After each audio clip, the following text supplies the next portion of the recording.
Hi, welcome back guys. This is your friend, the Silver Fanfics, back with amazing fanfiction. This is the series of What If Deku Was Most Feared Villain. Now before starting, please give this video a like and subscribe to the channel if you want more videos like this. Now let's get into the fanfic. Musutafu City was quiet. It had all been but deserted, save for one walking through the streets. A boy dressed in black, his face obscured by a black metallic mask. The boy walked slowly through the streets. He was in no rush to arrive on time. Then again, no one in his position would be. It was a matter of life and death, in every sense of the phrase. As he walked, he couldn't help but admire the Hero Commission's work. True to her word, the president had ensured this area would be evacuated so there would be no unnecessary casualties. He didn't know how she did it, nor did he particularly care. The fewer distractions, the better.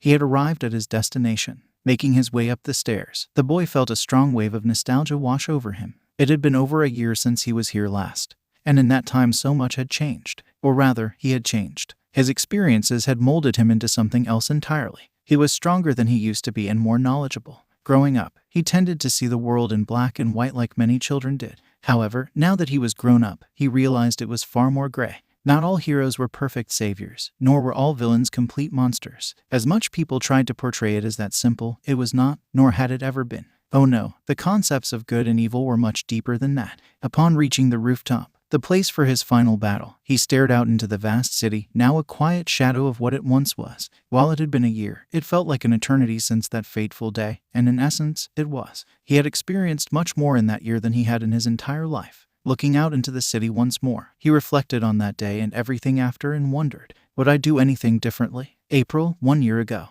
Can someone without a quirk become a hero? Asked Izuku Midoriya. Currently, he was speaking to All Might, his idol and the #1 hero in Japan, on the rooftop of a building after being rescued from dying at the hands of a deadly sludge villain. Izuku was asking this question because unlike most of the world population, he had been born quirkless. Although it was quite rare today, it did happen. Quirkless people were often subjected to prejudice and bullying from society as they were deemed weak, worthless and easy targets for villains because they could not fight back. In relation to being a hero, there had never been a quirkless one before, so Izuku was wondering if it was possible. I don't think it's possible, kid, replied All Might in a flat tone. Izuku's blood froze. Pros put their lives on the line each day, so I can't honestly say that being a hero without a quirk is possible. Izuku felt a sudden pain in his chest upon hearing this. I see, he said while trying not to show the pain he was going through. If you care about saving people, then become a cop.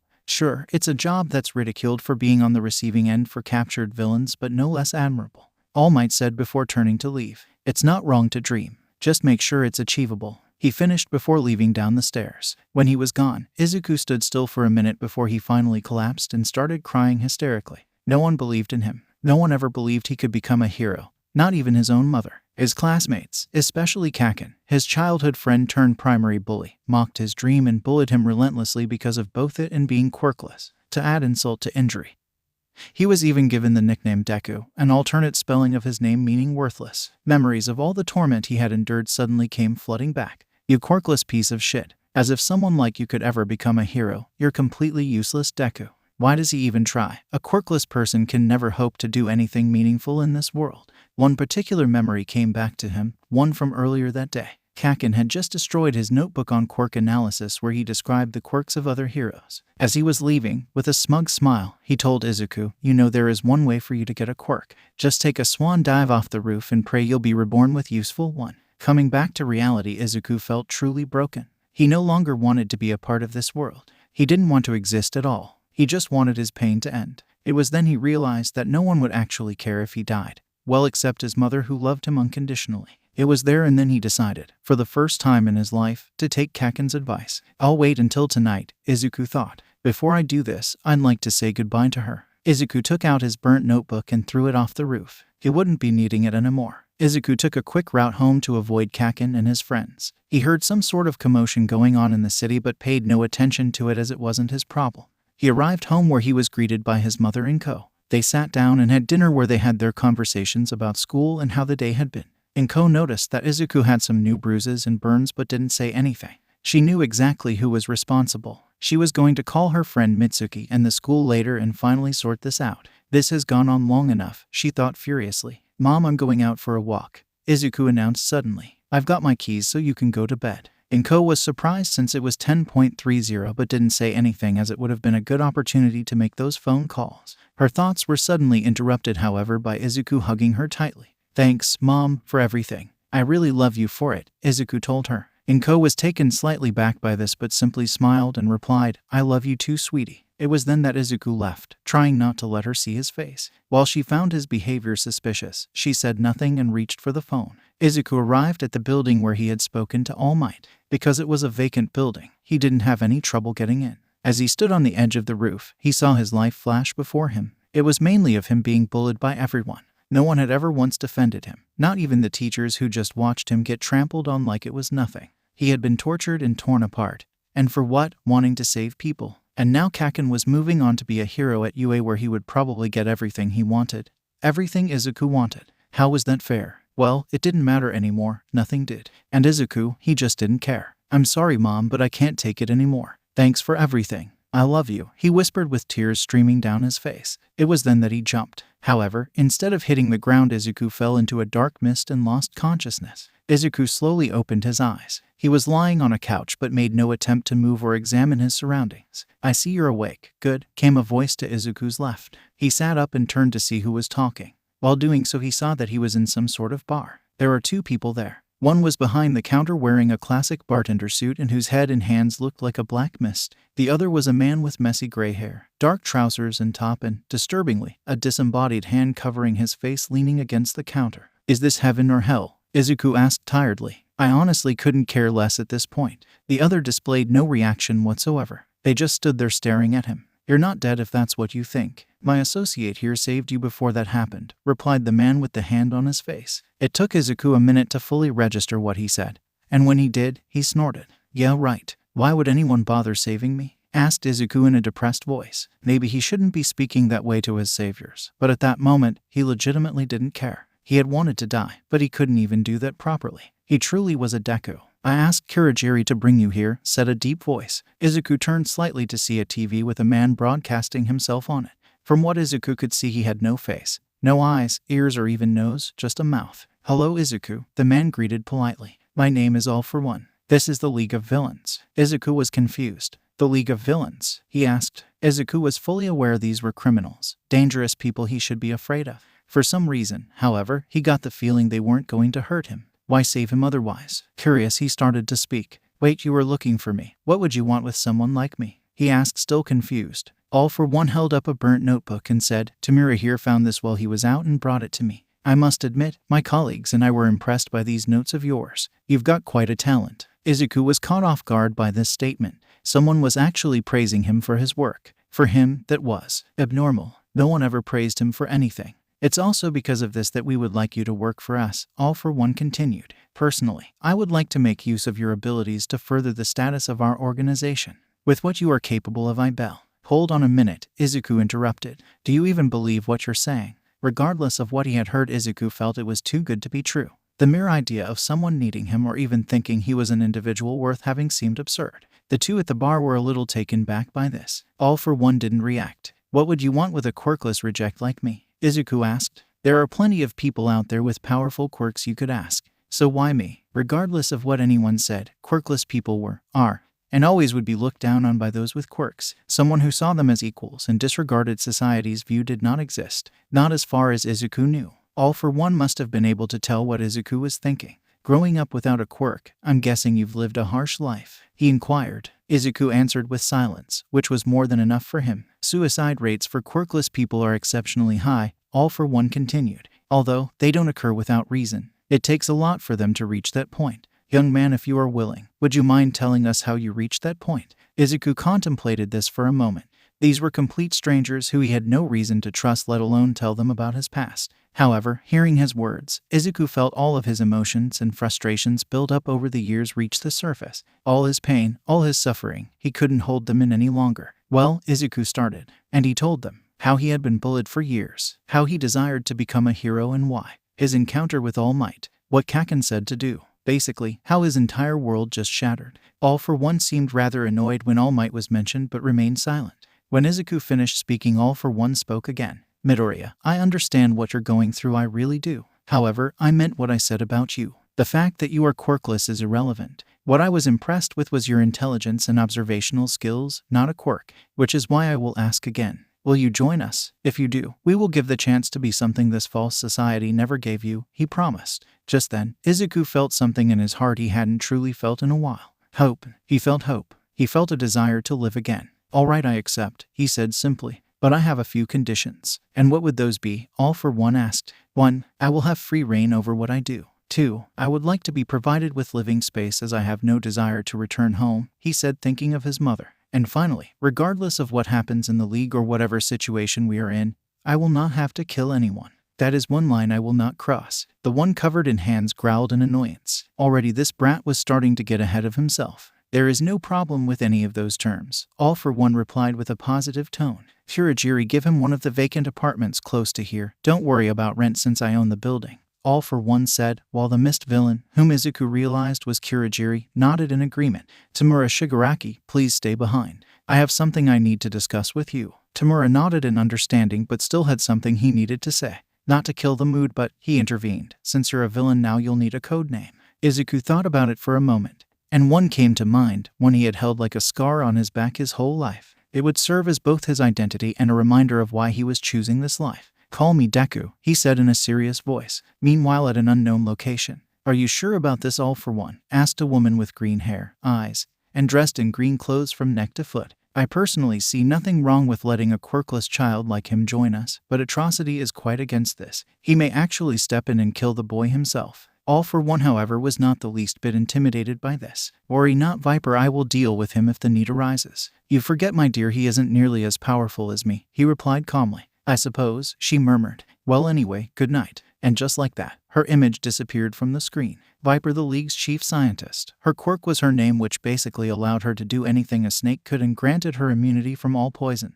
Atrocity was one of the League's other leaders. He was cruel, sadistic, merciless, and evil right down to the bone. His quirk was Power Stockpile, similar to All Might's quirk One for All, however, not as powerful. His view on quirkless people was much stronger than society's. He only saw them as sacrificial lambs for experimentation and others practicing their quirks on.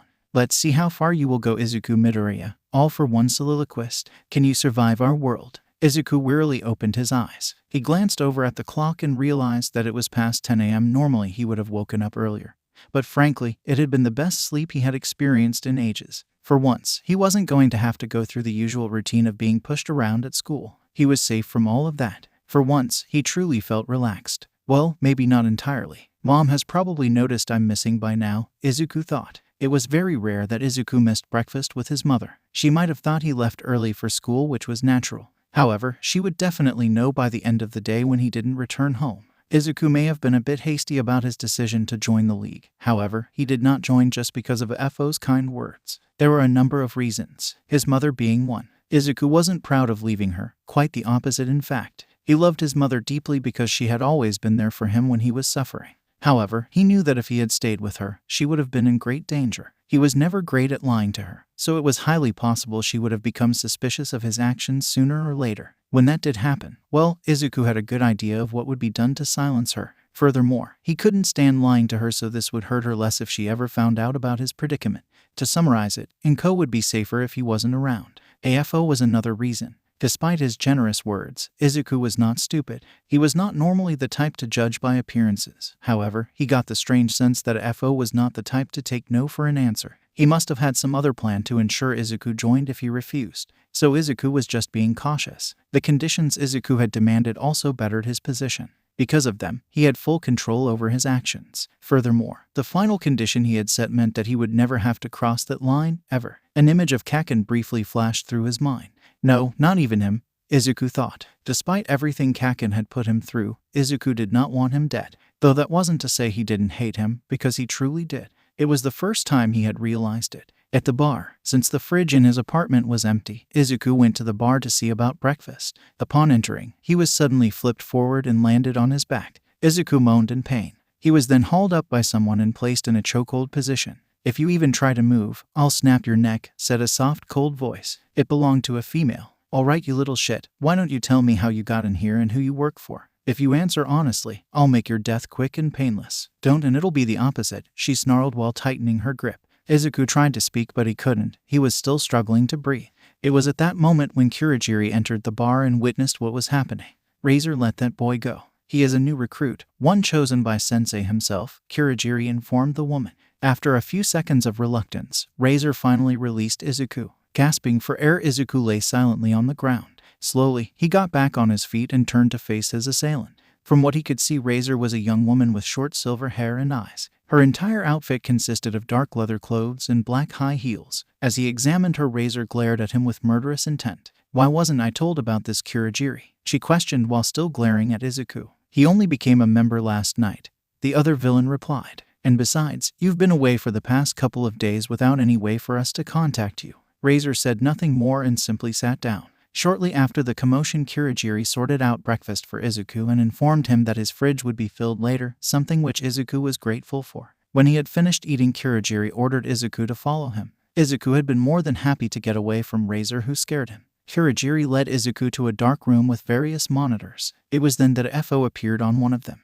Good morning, Izuku. I hope there are no issues with your apartment, as it was the best we could do on such short notice, he greeted. There are no issues at all, Izuku replied. Thank you for your concern. However, I'm guessing you didn't call me here for that. Right you are, Izuku. I called you here because would like to discuss what you will be doing for the league, AFO told him. Izuku shifted slightly in response. Tasks? When AFO said this, Izuku realized that he must be doing more than quirk analysis. What did you think, you'd just be writing down notes for Sensei, you little twerp? Snickered Tamura. Izuku jumped when he heard his voice. Tamura was leaning against the wall next to him. Izuku hadn't even noticed him. Tamura, enough, said Kurogiri sternly. He only arrived last night. And Sensei didn't exactly explain things properly to Deku last night. Sensei, do they mean all for one? Izuku wondered. Tamura glared at Kurogiri. Enough, both of you. I'd like to speak alone, so would you both leave? AFO requested commandingly. Tamura looked surprised at this. Kurogiri, however, simply bowed and then proceeded to drag Tamura out of the room. Seeing Tamura in the hall, Razor proceeded to leave as she hated the man. At the bar, why is Sensei so interested in that quirkless brat? What could he possibly do that's useful for us? Tamura raged. Kurogiri stared at him. He understood Tamura had been against this from the beginning. Tamura had only been polite last night because Sensei ordered him to be. He also told them to remain silent during the ordeal, as he believed it would be easier for him to convince Deku to join. Why did he even try convincing him to join when he could have easily forced him? He has quirk or two for that sort of job, Tamura continued. Now, Tamura Shigaraki. By offering him the choice to join us, it will further his trust and loyalty, Kurogiri softly explained. And if his mind is left undisturbed, he will work much more efficiently. This did nothing to convince Tamura, who continued to glare at the counter. It doesn't matter. Deku's quirklessness makes him a handicap, he said angrily, like it does anyone else. Upon hearing this, Kurogiri felt something snap inside him. The image of a red-haired girl appeared in his mind. Listen here, Shigaraki, Kurogiri yelled. Deku was not welcomed into the league because he was quirkless. Sensei was impressed by his intelligence and thought he could be of use to us. Quirks are not everything in this world. Just because someone does not possess one does not mean that they are a handicap. They are capable of many things. So, listen here, you spoiled brat. Don't you dare look down on someone for being quirkless, cause last time I checked your quirk isn't overly useful either. Do I make myself clear? Tamura was shocked at his outburst. He couldn't ever remember Kurogiri yelling or even being angry. I'm going to get some more drinks, declared Kurogiri and left the bar. Kurogiri then headed to the storeroom. As he reached for a crate of drinks, the soft voice of the girl he had thought about before entered his mind.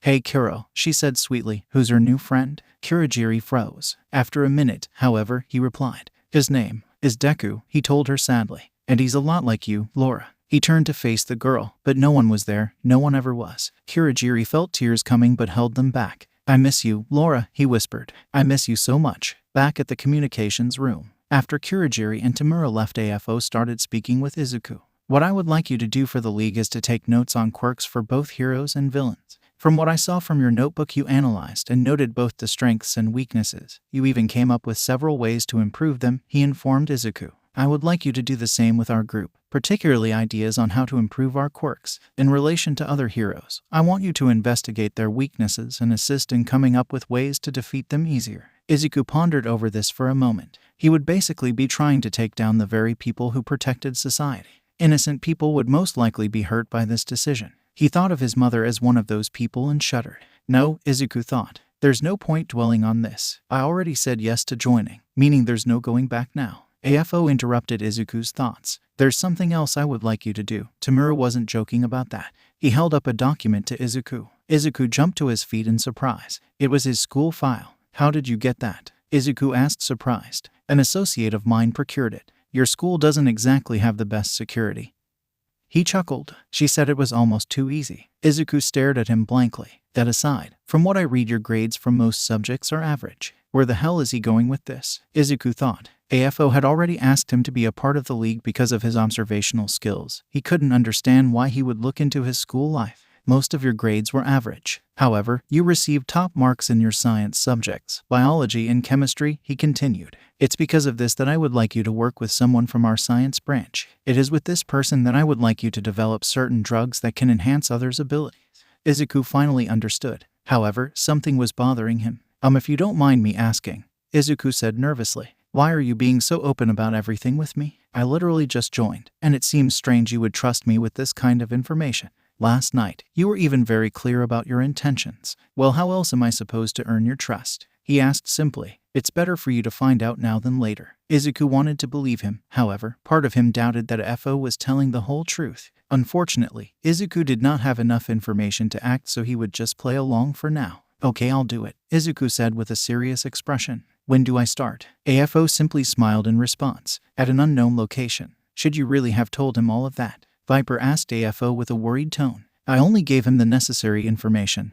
AFO responded calmly. Viper sighed and looked at him again. You haven't told him about any of our plans, have you? Especially not about those things. No dear, I'm not that stupid, he replied simply. Though he was impressed with Izuku, AFO was not about to just go and trust him with all the league's secrets. He didn't completely trust the boy yet. Does he know who he's working with? Asked Viper. No, I just told him that he would be collaborating with one of our scientists via voice chat on his computer. He won't even see your face, he responded. He doesn't even know what I truly want to use his science skills for. At the mention of this, Viper was relieved. Viper was about to leave when she remembered that she had one more question. If you don't mind me asking, she said hesitantly. Go on, AFO urged her. Why did you reveal yourself to him so quickly? She asked. Even by your standards, that isn't normal. You always hide in the shadows, and it's incredibly rare for you to interact with other members of the league. AFO considered this for a moment. The reason I revealed myself was because Midoriya caught my interest. Much like Tamura and Kurogiri, something, as you know, is very rare, he explained. Viper didn't say any more. She was satisfied with what she had heard and decided to leave. After Viper was gone, AFO thought a bit more about Izuku. He hadn't told him everything, but he had told him enough. What Izuku didn't know wouldn't hurt him, at least not yet. He had plans for the boy, but given his troubled past, it was best to let things play out slowly. While dwelling on it, AFO started laughing. All Might, I promise we will meet again, and when we do, you will suffer for what you took from me, he vowed. So, what do you think? Asked Izuku. If this works, the enhancement drug should be stabler, and the duration use extended. Let us hope that you are correct, replied S1. Considering how the last test went, Izuku grimaced slightly at the reminder. He had seen the state of the unlucky individual who had sampled the drug. The enhancement drug Izuku created had not been completely successful so far. The drug itself, when injected into a quirked individual, gave the user a boost in quirk efficiency and power, as well as an increase in that user's physical attributes such as speed, strength, endurance, and stamina. However, it also provided a boost in aggression and a big decrease in intelligence. Furthermore, it only lasted for a few minutes, and when it wore off, the user was left in a weakened state and unable to use their quirk for at least 6 hours. It was a little similar to the drug Trigger, however with a few major differences. The power-ups were stronger. The side effects were more devastating. It did not last as long. Unlike Trigger, this drug did not force the user's quirk to activate. If injected, the user would feel a surge of power course through their body, but it would not force their quirk to activate. Izuku had made several attempts to improve it, but with little success. So far, all he had managed to do was increase the allotted time for usage to 12 minutes as well as reduce the effects on the mind slightly. Izuku was hoping for a bigger improvement this time but kept his fingers crossed. Deku, S1 called. You need not worry. These things take time, and for most scientists, it takes years to properly create imperfect compounds like this. So, take your time. Izuku looked up at the screen. You shouldn't give me this much credit, Izuku told them. My idea came from your formulas and theories. All I did was derive inspiration from them. Regardless of that, you have made progress, and for that we are grateful. I will message you the results later. Goodbye, S1 finished, and the screen blinked out. Izuku sighed. It had been 3 months since he joined the league. In that time, he had carried out his duties with quirk analysis rather well. Some days he would go out to different cities and observe either fight between heroes and villains or heroes saving people from accidents and record their quirks. Other days he worked in his lab working on mixtures and formulas he developed. He had mostly adapted to his new life rather well. With members such as Kurogiri and Tamura, he was on reasonably good terms. Sensei and S1 he worked well with. Razor, on the other hand, well, she hated him. Why? Even he didn't know. Speaking of which, it was time for training with her. Sensei had not planned on using Izuku in the field of battle. However, the decision to learn self-defense had been brought on after a few incidents, most of which occurred when Izuku was out doing his job. The first was when he was studying a fight between Endeavor and a shapeshifting villain. He almost got caught in the man's fire when the villain dodged. The second was when another villain took him hostage. Fortunately, the media was not present, and no one there recognized him, so he was able to slip away unnoticed when freed. Other incidents involved being attacked by thugs, leading to Kurogiri coming to save him. In the end, Sensei ordered that he be taught self-defense, specifically by Razor, considering it was her specialty. In a training room next to the bar, Razor spin-kicked Izuku hard in the face and he fell to the mat in agony. "Seriously, is this the best you can do, you shitty brat?" Razor complained. "Because if it is, then you may as well just quit while you still have the chance. This isn't a place for little boys like you. Hell, even that bastard Tamura can put up more of a fight." Izuku glared at her. "I swear she's just like Kaken," he thought. Noticing this, Razor kicked him again. Izuku let out a groan as his face hit the mat. "Well, you sure are a glutton for pain," she stated. "Unfortunately, I'm feeling tired at the moment, so take a break, you little shit." Razor then left. Izuku just lay on the floor. He had been trying to work with Razor for 2 weeks now, but every time they met, she swore at him, insulted him, and attacked him. It seemed like she really did hate him, but Izuku couldn't fathom why. He couldn't remember doing anything that offended her. At the bar, unbeknownst to Izuku, Kurogiri was attempting to find out himself. "So, why do you hate Deku so much exactly?" Kurogiri asked. For a minute she said nothing. Finally, she took a deep breath and said, "I don't hate him exactly. It's just, well, it's complicated." Kurogiri frowned. "This isn't like you," he told her. And it wasn't. Razor had always hated other members for various reasons. There was hardly a person she didn't hate, Kurogiri and Sensei being exceptions. Perhaps AFO was not an exception, more of someone she did not interact with enough. Would it be because he is quirkless? Kurogiri asked. It was the most likely reason. Razor looked straight into his eyes. "No, I could care less about that. I've never been biased about that sort of thing," Razor admitted. "In my view, whether someone has a quirk or not is irrelevant. On the battlefield, we are all equal." Kurogiri was confused. "Then what is it?" he asked. "I've seen how you treat him. You are harder on him than any other member I've seen you with." Razor sighed. Not seeing a reason to keep it from him, she explained why she treated Deku the way she did.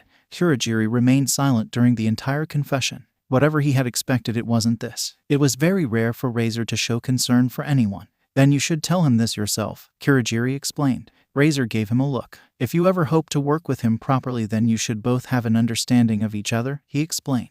Razor growled in annoyance. She knew he was right, and she hated it. She got up and headed back to the room. "I'd better do this before I change my mind," she thought. However, she stopped before exiting. She turned to face Kurogiri with a solemn expression. "Mind if I ask you something, Kurogiri?" she asked. Curious, he nodded in response. "The reason you've been so good to Deku, would it be because of Laura?" she asked. Kurogiri didn't react. He just stared at her. The silence was enough of an answer for Razor. She then turned to leave. One of the things about her and Kurogiri's relationship, they both knew heavily personal things about each other, and they neither judged each other by them nor went around telling other members. At the training room, Razor walked in to see Izuku still lying on the floor. "God, he really is pathetic," she deadpanned. Hearing someone entering, Izuku sat up to see Razor leaning against the wall staring at him. He groaned in annoyance. He hadn't recovered from her last assault. "Listen up, you little shit," Razor growled. "We need to talk." Razor moved to sit down in front of Izuku. "I was told that," she started but then stopped. Expressing her feelings was not something she excelled at. Taking a moment, she collected her thoughts. Just be honest with him. Tell him what you think, she thought, regardless of how insensitive it might sound. Staring into Izuku's eyes, she took a deep breath. "I want to tell you, to explain to you," she quickly corrected, "why I treat you the way I do." Izuku was quite surprised. Razor wasn't acting like herself. "The reason I do is that I heard about your past from Kurogiri," she said. "Honestly, I thought it was pathetic, and I mean you." Now Izuku was just confused. "Don't get me wrong, I understand that you had it very rough, but at the same time, it's your own fault since you let it happen," Razor explained. This made Izuku even more confused. "What do you?" he started but was cut off by Razor. "Deku, during the time you were bullied, did ever once stand up for yourself or even try to fight back?" she asked him. Izuku considered this for a moment and said not really no. Fight back. She couldn't have been serious. What was he supposed to do against a guy who could blow him up at any time? Not to mention the other students who would gang up on him. Then how about this? Did you ever report what was going on or even go to someone for help? She asked. Like your mother. Izuku looked at the floor and said nothing. Razor put her hand to her head and sighed. So basically, if I'm understanding this right, you allowed yourself to suffer, to be kicked around like a punching bag so much that when your idol said you couldn't be a hero you tried to throw yourself off the roof, she stated. Izuku still said nothing. Having said her piece, Razor got up and headed toward the door. Wait, Izuku said. Go home for today and think about what I've told you, Razor ordered. She then turned and faced him with a sincere look. Izuku, I will train you, but I want something in return, she said. The next time you face the one who hurt you, the one who drove you to suicide, stand your ground. Fight. Let him know that you won't allow him to hurt you anymore. You have to. People like him break people like you on a daily basis, and he will continue to break you unless you take a stand and fight back. Izuku could do nothing but stare at her. Razor turned to exit and said, not taking any action is basically the same as inviting him to hurt you, because he knows you won't fight back. She then left. At Izuku's apartment, Izuku collapsed onto his bed. He lay there for over an hour thinking about what Razor said. As he took it all into consideration, he realized that she was right. Over the years, whenever Kakin or someone else had bullied him, he never fought back. He always let them beat him down. It was also true that he had never told someone about what he was going through, not even his mother. He always told her he had fallen over, though her facial expression made it clear she wasn't fully convinced. God, I'm an idiot, he said to himself, and he meant it. When his life was going to hell, what did he do? Nothing. He allowed himself to be pushed around every day because he thought that there was no way for him to fight back. Well, not anymore. Razor was right, he needed to change. He couldn't afford to be weak. Not anymore. That person he used to be needed to die. If he was going to survive being in the league, he needed to be stronger. He had to be stronger. As he thought about all of this, he got up from bed and took out some scissors. He headed to the bathroom and stood in front of the mirror. This will be my starting point, he declared. At the training room the next day, Razor walked in and saw Izuku waiting for her. He was all geared up for training. His hair had been cut short as well. But that wasn't what caught Razor's attention. What caught her attention was the look in his eyes, one she knew all too well. It was the look of a warrior, a look of determination. Izuku approached her and bowed. I'm ready, he said, and willing. Razor gave a look of admiration. Good, she replied. Let's get started, you shitty brat. Izuku Midoriya. As per the orders of her boss and many urgings of her friend Mitsuki Bakugo, Izuku was having a day off to rest. The reason? Because she had been out late so many nights searching for her missing son, and they were beginning to take a toll on her health, both physically and mentally. She had been at it since his disappearance 10 months ago. Izuku baby, please come home. I miss you, she sobbed. Izuku spent most of her days crying. Each night she looked for him by going around the city and asking random people if they had seen him, to which she always received a no. Additionally, she made regular visits to the police station at least once a week to see if they had made any progress. But the answer was always the same. Another action she took was placing posters around the city with Mitsuki's help. The result ended was the same. Izuku was still missing. It's all my fault, she whispered. I should have done something sooner. Her son was in pain, and she did nothing. Every day he would come with bruises and burn marks which he tried to hide. Izuku, however, had a sharp eye and could see them from the edges of his sleeves. Other times she could tell from the way he walked that he was limping. Izuku usually gave the excuse I fell over, but Izuku knew he was lying. The only reason she didn't press the issue before was that she knew it would upset him, and because she knew he would deny it. She tried talking with Mitsuki about it, who in turn was furious with Katsuki, but nothing she did seemed to get through to him. The last time she was with Izuku was the last straw. She decided to visit the school the next day to inform the principal of her son's situation. She made another phone call to Mitsuki about Katsuki. I can come in with you tomorrow if you'd like, she told her. Honestly, we should have done this sooner. His behavior, well, it's gone on long enough. It seemed Mitsuki had finally reached her limit with Katsuki. Unfortunately, things didn't go as planned. The next day when she got up, she noticed Izuku wasn't in bed or at home, so she assumed he'd gone to school early. It was when she arrived at the school with Mitsuki that the trouble started. According to the principal and the teacher, Izuku did not turn up that day.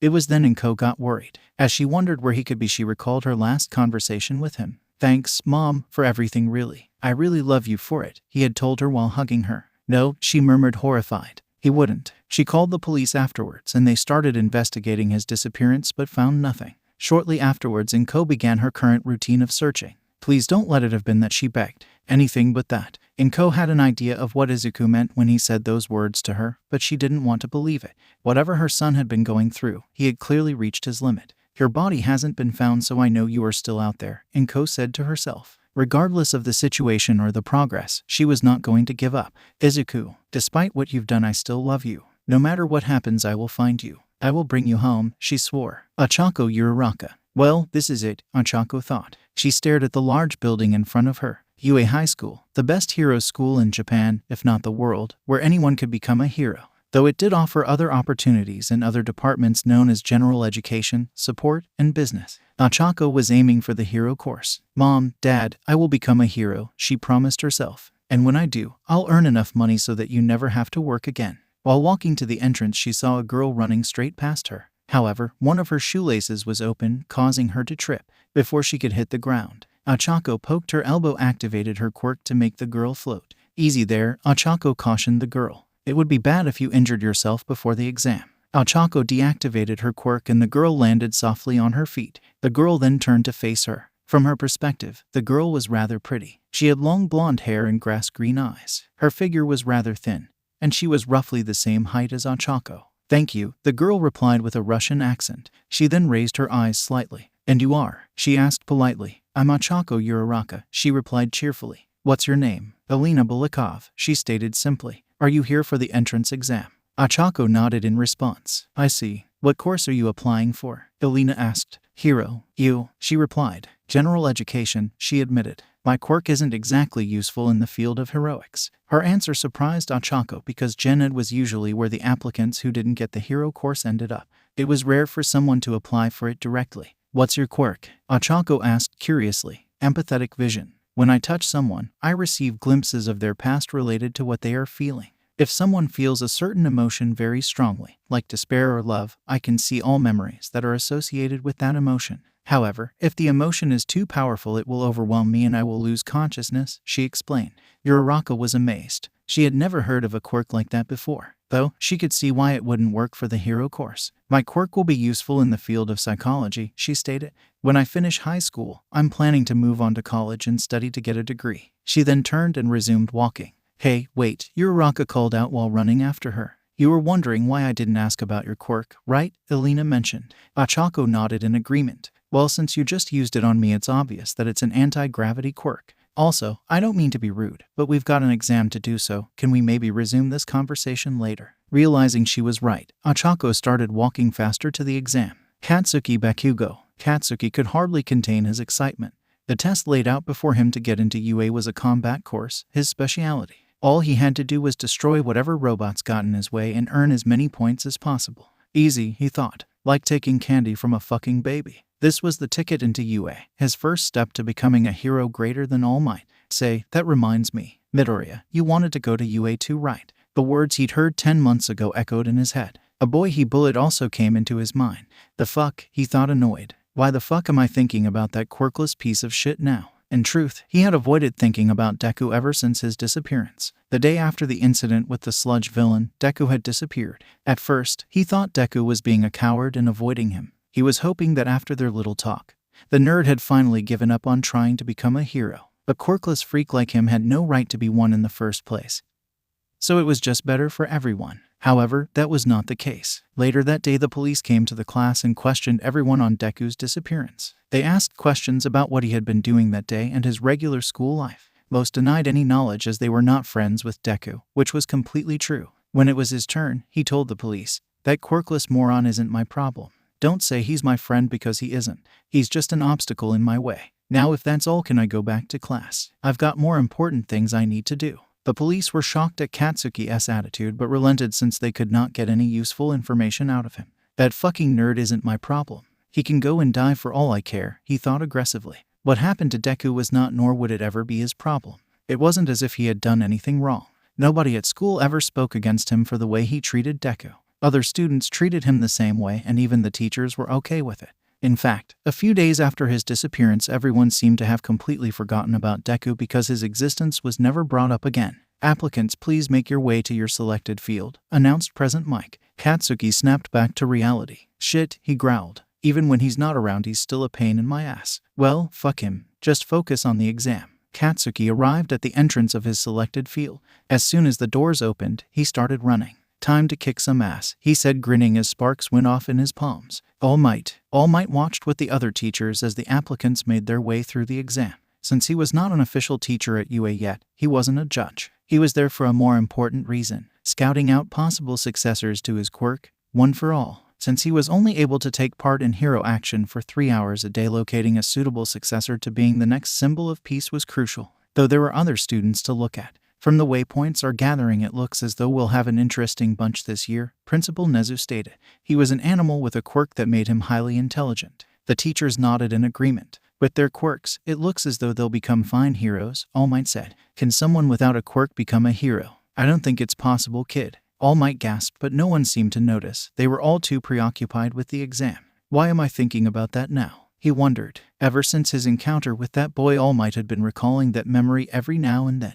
He was not proud of what he did. He had destroyed another person's dream after all. But at the same time, it needed to be done. Personally, All Might had nothing against quirkless people. However, he did believe that they were disadvantaged against those with quirks. He should know better than anyone. After all, he used to be quirkless. The reason he had said those things to that boy was that he believed he would be safer, that he would be less likely to die. It wasn't out of prejudice. Aside from that, even if he applied for a hero school, there was a high chance he would be rejected. There were very few hero schools that allowed quirkless people to apply, and even then, hardly anyone ever got in, so there was really no point. To his own knowledge, All Might had never even heard of a quirkless hero before. Only 5 minutes left, Nezu announced. All Might snapped back to reality and looked at the exam. Focus, he thought. You'll be teaching these kids this year, so pay attention. Later that day at Nezu's office, All Might sat alone in front of the principal. Quite a selective bunch we've got this year, Nezu said with enthusiasm. Did anyone catch your eye, All Might? Any possible successors? All Might shook his head and said it's too soon to be sure. But I can see there are a bunch of gifted youngsters, so maybe in due time. Nezu seemed happy at this statement. Now on a side note, what were you gasping at during the exam? Nezu asked. It wasn't one of the children, that's for sure. All Might froze. He noticed, All Might thought. He mentally berated himself. If something is on your mind, you should tell someone. Don't hold it all in, Nezu told him with a concerned voice. All Might contemplated his answer for a moment. After a minute's silence, All Might took a deep breath and exhaled slowly. Nezu was a friend, so there was no problem telling him. About 10 months ago, there was an incident, he started explaining. And so, All Might told Nezu all about his encounter with the quirkless boy and everything that had transpired between them. He even told him about how the boy saw him in his weakened state, though he didn't know about his powers. Nezu just listened silently, never making a move to interrupt him. When he'd finished speaking, Nezu said, I see. All Might was surprised at his calm demeanor. Don't you think it was wrong for me to say that, to ruin that boy's dream? He asked, confused. Nezu gazed at him with an unreadable expression. Why would I say that? He asked. You were just speaking your opinion, as well as from personal experience. I don't think I can begrudge you for that. All Might was relieved that Nezu was so understanding. However, he had another question. Principal, what is your view on what the boy asked me? All Might asked. Nezu got up from his seat and gazed out the window. Honestly, he said, I see no reason why it can't happen. All Might remained silent. I can understand why you would think the way you do about them. When facing a villain or trying to save someone from an accident, quirkless people would be at a disadvantage. However, quirks are not everything. They don't define someone as a hero or a villain. Their actions and capabilities do. Take Aizawa for example. His quirk may be useful for stopping other quirks, but that's all it's good for. Most of the time when fighting against villains, he would need to rely on hand-to-hand combat, Nezu explained. All Might stared at the floor. He had never thought of it that way before. Now a quirkless person, he continued. They could be a hero through excessive training in martial arts and reliance on gadgets and weapons. With these, it would be quite possible for them to be on equal par with other heroes and villains. All Might considered it for a moment. When he says it like that, it does sound possible, he thought. Here at UA, we believe that anyone can become a hero, even someone quirkless. It's why we allow them to apply, he continued. Although I must admit we've never actually had a quirkless student before, in any department. All Might could tell from the way Nezu was speaking that he was disappointed at that last statement. Anyway, enough of what I think, Nezu said, changing the subject. I'm afraid you will have to leave now, Toshinori. I have a lot of paperwork to attend to and you must get some rest. You're going to be quite busy over the coming days with all the holographic recording you will be making. He was referring, of course, to the messages that would be sent to the students who successfully passed the entrance exam. All Might sighed, knowing that he was right. It was going to be a long couple of days. With that, he got up and proceeded to leave the room while waving goodbye to Nezu. As he walked towards the exit, All Might thought very hard about what Nezu had told him. He wanted to believe that it was possible, he really did. However, he still had his doubts. Whenever he tried being a hero while he was quirkless, it always ended up backfiring. It was only after he had received his quirk one for all that he was able to do something meaningful. As he came to the exit, he halted. With the thought of quirkless people being heroes, the image of that boy came into his head again. "Wonder what he's doing now," he said softly. Izuku just barely dodged Razor as her foot brushed by his hair. When she landed, she spun her other leg at him. But Izuku moved forward and caught it firmly in his arm. He then pulled her back to trip her, but Razor jumped and performed a flip kick which hit Izuku square in the chest. He flew back onto the mat. "Not bad, you little shit. You are improving. However, you need to work on your reaction speed," Razor explained coldly. "A second is all it takes and then you're dead." Izuku glared at her and stood back up. Again, he demanded, "Well, would you look at that, demanding something from me? It seems you've got a pair of balls after all," Razor said, sounding amused. "Did you grow them while I was training you?" "I'll leave that to your imagination," Izuku said, sounding very annoyed. He had been training with Razor for months now and had progressed. He did not need to call Kirigiri as often anymore because he could handle thugs all by himself. In spite of this, Razor insulted him at every opportunity by saying things such as, "God, you're so weak. Try harder, you little shit. I swear even Tamura could kick your ass if he wanted to. Too scared to stand up. When will you grow a pair of balls?" The list went on and on. She was literally like Kaken. Well, almost. Unlike him, she pushed him to be better and wanted him to improve. "Can we just get back to training?" he asked impatiently. Razor grinned at Izuku. "As much as I would love to kick the shit out of you again, I can't. Sensei called us for a meeting, so we have to suspend training for the rest of today." Izuku was very annoyed at this. "Don't give me that face," she snapped. "There's nothing we can do about it. Now hurry up, or else that whiny little bitch Shigaraki will never let us hear the end of it."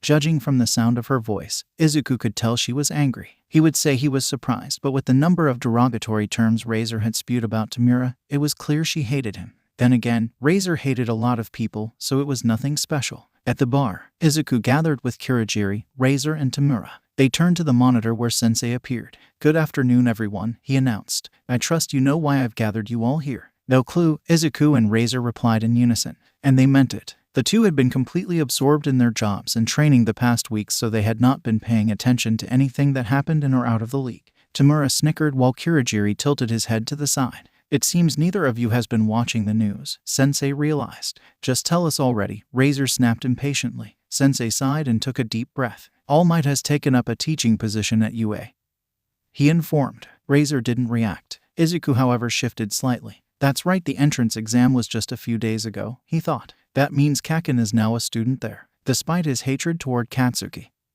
he knew the teen was skilled enough to get in, both in quirk and intelligence. That means he's going to be taught by All Might, Izuku realized. Despite having become a villain, he couldn't help but feel jealous. The hero he and Kaken idolized, the one who had rejected him, was now training the very person who had made his life hell to be a pro-hero. Another good thing gets handed to Kaken on a silver platter. How the fuck is that fair? He wondered angrily. He's a total dick, yet he still gets everything. In Izuku's mind, it just wasn't fair how everything went Katsuki's way, yet he did nothing wrong and still got screwed over. Razor interrupted his thoughts. "And why is this important?" she asked uninterestedly. "Razor, please listen to everything Sensei says before judging," Kirigiri told her politely. Razor rolled her eyes. "Go on." Tamura glared at her and started to say something when Sensei interrupted him. "It is important, Razor, because All Might is one of our primary targets for elimination," he explained with a bit more fury. "He is the biggest threat to our organization and our plans. Therefore, killing him is a top priority." Izuku was surprised. He had never seen Sensei angry before. He usually acted calm and hardly ever raised his voice. Then he suddenly remembered. 10 months ago, when he first met Sensei, he had told him about why he tried to kill himself, even about his encounter with All Might. Back then he had had a negative reaction also. With that time and this one, it was obvious that they were both related to All Might. Did something happen between them? Izuku wondered. He could tell that Sensei genuinely hated the number one hero. It was the same way he felt about Katsuki. "Your organization, your plans, not mine," Razor pointed out. "Do I need to remind you of my place here?" "No, Razor, you don't. However, until that time comes you will do and listen as I tell you," Sensei replied with authority. With that, she nodded in understanding. Izuku was confused. What was Razor talking about? Wasn't she a member of the league? "I've been working with her months now and I still don't know anything about her," he thought sadly. Despite training with her, Izuku knew very little about her. He didn't even know what her quirk was. He had tried asking her about some of these things, but she refused to answer. Razor made it clear that this was just training. There was no need for them to get personal with each other. Sensei, can you just ignore this bitch and get to the good stuff already? Tamura asked rudely. However, Izuku detected a hint of excitement in his voice. Sensei sighed again. Earlier today I sent Tamura and a few of his friends to UA to do a little investigating. Yeah, I destroyed the gate and let the press in. While the heroes were dealing with them, I managed to get a hold of some juicy info, he boasted with a childish sense of pride. That he did, Sensei told them. And what he learned was that tomorrow Class 1A will be conducting their rescue training in the unforeseen simulation joint. From the list Tamura acquired it appears All Might along with Eraserhead and 13 will be there. Izuku recognized the names. Eraserhead was a hero who could stop any quirk just by looking at them. Aside from that, Izuku had seen videos of him that showed he was highly proficient in hand-to-hand combat. 13 was a hero dressed in a spacesuit that possessed a quirk known as Black Hole, which sucked any object into it and reduced it to dust. This was mainly used for rescue. Get to the point already, Razor said, irritated. Tomorrow we shall launch an attack on UA, more specifically the area with All Might and the students, where we will kill the symbol of peace, Sensei said, all in one go. Izuku was surprised at this. Kill All Might. He didn't think it was possible. He had watched nearly every video and read every report about him. He knew more than anyone that he was impossible to beat. How exactly do you plan to do that? Izuku asked nervously. Everyone turned to look at him. Is there a problem, Deku? Kurogiri asked. Tamura was more hostile. What are you scared that your idol might die? Did you forget what group you're a part of now? He growled. Villains fight against heroes all the time. They try to catch us, we try to kill them. What did you think we'd be doing? Izuku flinched. Although he and Tamura got along most of the time, he could still be hostile from time to time. I don't mean anything like that, he said quickly. I'm just curious. This is All Might we're talking about. Defeating him is practically impossible. Killing him even more so. There was silence. Sensei laughed. You are mostly right, Deku. However, you are also wrong. It isn't impossible to do those things. There has simply never been anyone who could match All Might, until now. Izuku was baffled. Do they have someone as strong as All Might? He wondered. It didn't seem likely, but not impossible. If they did, why had they not used them already? Then a thought struck him. Until now. Are you talking about my enhancement drug? He asked. Sensei nodded in confirmation. Izuku had spent several months working on the drug as well as other things such as a regeneration drug and an intelligence drug. So far, he had increased the time limit to 30 minutes and decreased the side effects to 4.5 hours. It wasn't much, but it was better than nothing. When you add the drug to the mix, it does seem possible, he thought. Please continue, Sensei. He requested. Tomorrow Tamura and Kurogiri will lead a group of villains to the USJ and kill All Might. Razor, your job is to guard the place where they are kept, he explained. Razor nodded in understanding. Tamura was excited while Kurogiri remained indifferent. Izuku found Razor's behavior strange. She was usually the type to want to fight someone, yet here she was just accepting guard duty without any argument. He was also slightly curious as to what they were but said nothing. Deku, you will remain here and continue your work, Sensei informed him. Normally Izuku wouldn't object. However, he was curious about something. Sensei, do you have a list of the students attending that class? Izuku asked. Cause if you do, may I see it? Yes, there is, but why? He asked. Do you think that boy who wronged you will be there? Izuku nodded in confirmation. Despite his position in the league, Izuku wanted to go with them tomorrow and see if Katsuki was there. There were several reasons for this, of course. Flashback 4 months ago. Izuku landed flat on his back after Razor flipped him. He moaned in pain. Seriously, is this the best you can do, little shit? She sneered. Cause if it is, you will die the second you get dragged into a fight. Izuku glared at her. I swear this is all she ever does. Insult me, he thought. Razor just stood there waiting for him to get up. Out of pure curiosity, Izuku started. This hellish training you're giving me. Did you go through it yourself to be the way you are now? Razor looked at him with cold eyes. We've already had this discussion. This is training, nothing more. You and I are not friends, Deku. So, stop trying to get to know me better, she replied icily. She meant what she was saying. There was absolutely no reason for him to know about her past or her personal life. Though that wasn't to say that she hated Izuku. Surprisingly enough, he had moved into her list of people she could actually stand. Though that was mainly through her teaching him how to fight. She was amazed at how quick Izuku was learning. She even admitted to Kurogiri that she had underestimated his observational skills, something she did very rarely. I've known you for a few months now, but I still know nothing about you. I don't even know what your quirk is. I tried asking Kurogiri and Sensei, but they told me to ask you, he explained. Razor rolled her eyes in annoyance. Look, you little bastard, she growled murderously. There is nothing you need to know about me. There is nothing you will ever need to know about me, so give it a rest. Izuku felt intimidated by this but decided not to back down. Isn't there anything I can do to change your mind? He asked seriously. Razor groaned in annoyance. He really isn't gonna let this go, is he? She thought. What would change my mind? Razor didn't have any real reason to tell Izuku about her life. There wasn't much to tell, and most of it wasn't pleasant. However, no one had ever pushed to know as much as Izuku. Razor didn't feel like just telling him though. She believed he should earn the right first. But how? Then a thought came to her mind, making her smile sadistically. Okay, there is one thing you can do, she informed him. You can show me the results of your training. Izuku looked slightly confused at this. He knew what she wanted him to do, but he couldn't figure out how to do it.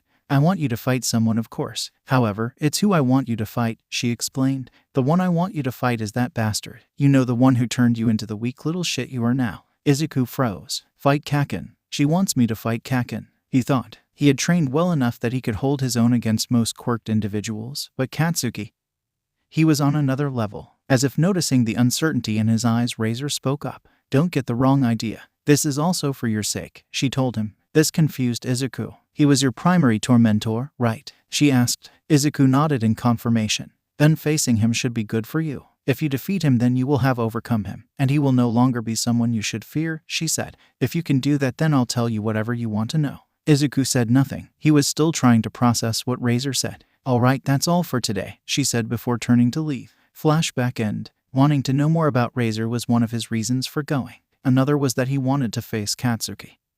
He needed to know if he could defeat him. He also had a third reason, revenge. Over the course of his time with the League, mostly with Razor, Izuku had built up a desire to get back at his former bully. He wanted to give Katsuki a taste of his own medicine. He wanted to repay him for all the years of torment he gave him. This was the perfect opportunity to do it. I don't know if he will be there or not, but I would like to know. Facing him is something I need to do. If he isn't on the list, I'll stay here. If he is, I would like to go with Tamura and Kurogiri if that's all right, he told Sensei. Sensei stared at him in silent contemplation for a minute before ordering Kurogiri to show him the list. The Shadow Man used his quirk to send it to Izuku. Izuku read through it quickly until he came across Katsuki's name. He's there, Izuku said. So, can I go? All for one remained silent for a minute. I suppose, he said. However, Izuku could detect a small amount of reluctance in his voice. However, you will need a costume, or at least a mask to disguise yourself. No one knows about your association with us. If your identity gets compromised, then it will be impossible for you to walk around freely like normal. Izuku nodded in understanding.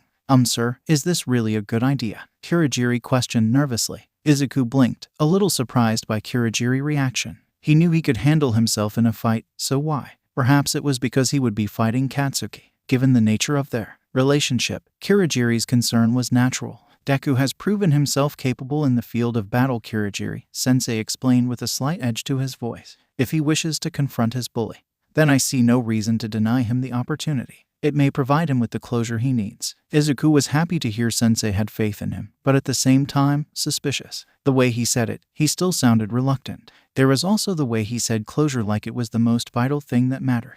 Izuku wouldn't deny it was important, but the way he said it felt like there was a deeper meaning behind it. You know, I think Kurogiri's more concerned about the idiots Shigaraki hired for this job, Razor said in a mocking voice. What do you mean? Tamura demanded. They'll be perfect for this job. Oh really? Razor replied in an unnervingly calm voice. Did you run a background check on them to see if they are mentally prepared for the task? Tamura didn't answer, and surprisingly, neither did Sensei or Kurogiri. I mean, they could be suffering from some form of trauma or mental illness, Razor pointed out softly. If that is the case, do you really want them breaking down on the job because they can't handle it? After all, you never know what might trigger them. In that one sentence, Izuku felt the entire mood of the room shift. At first, it was light, but now it had switched to something much darker. Razor glared at Sensei in a way Izuku had never seen her before. Kurogiri just stared solemnly at the counter in what appeared to be shame. Tamura was unusually quiet. He had not even tried to argue with Razor on her claim. The whole thing was making Izuku uncomfortable. Why are they acting this way? Did something happen? He thought. Their backgrounds have been looked into, of that, I can assure you, Sensei promised. If you would like to examine them yourself, you are more than welcome. However, perhaps we should continue this conversation privately in person. We should, Razor said. And we shall. She continued to glare at him while Sensei never took his gaze off of her. Izuku was really confused now. Just what had happened between them? Was it something from before he joined the League? Shouldn't you at least discuss this with them first? Kurogiri asked, attempting to change the subject. Yeah, if Atrocity finds out he'll flip, Tamura added. Izuku had an idea of what they were talking about. He knew that FO was not the only leader in the League. However, up until now, he hadn't received much information about them. He knew their names though, Atrocity and Viper. Kurogiri deemed it fit to inform him because Atrocity, from what he had been told, possessed an extremist view of quirkless people. Don't worry about it. If Deku wishes to go, let him, but be sure to bring him back, Sensei said. You will all leave tomorrow at 10 a.m. sharp, so I suggest you get some rest. With that, the atmosphere returned to normal and the meeting ended. Izuku's apartment. Izuku lay on his bed. He was exhausted from the day. Razor had guessed why he was going and told Kurogiri to give her the details on his fight with Bakugo. Her only words of advice to him were give him hell, though that was all he needed. He was still confused by what happened at the bar but decided not to investigate it. Right now, he had more pressing matters to attend to. He got up and went to the bathroom where he gazed at his reflection in the mirror. His appearance had changed in recent months. In addition to cutting his hair short, he had also dyed it black to make himself less recognizable. His body was more muscular and had a few scars, courtesy of Razor. He wore darker clothes as well. Throughout his life with the League, he had done many things. He had analyzed quirks and marked out weaknesses and ways they could be greatly improved. He had developed many types of enhancement drugs and toxins with S1. Izuku had also been working on a secret formula by himself. This was something none of the League knew about. They were willing to keep many things from him, so he didn't see why he couldn't keep one secret from them. All right, time for bed, he said to himself. As he lay in bed, Izuku made a silent promise to himself. I will see you tomorrow, Kaken. And when I do, I will break you the same way you broke me. That's a promise. Izuku then drifted into a deep sleep. Izuku woke up early that morning. He quickly got dressed into his villain outfit, which consisted of a black hoodie vest, black pants, black metal arm and shin guards, and a black metallic mask that covered his entire head.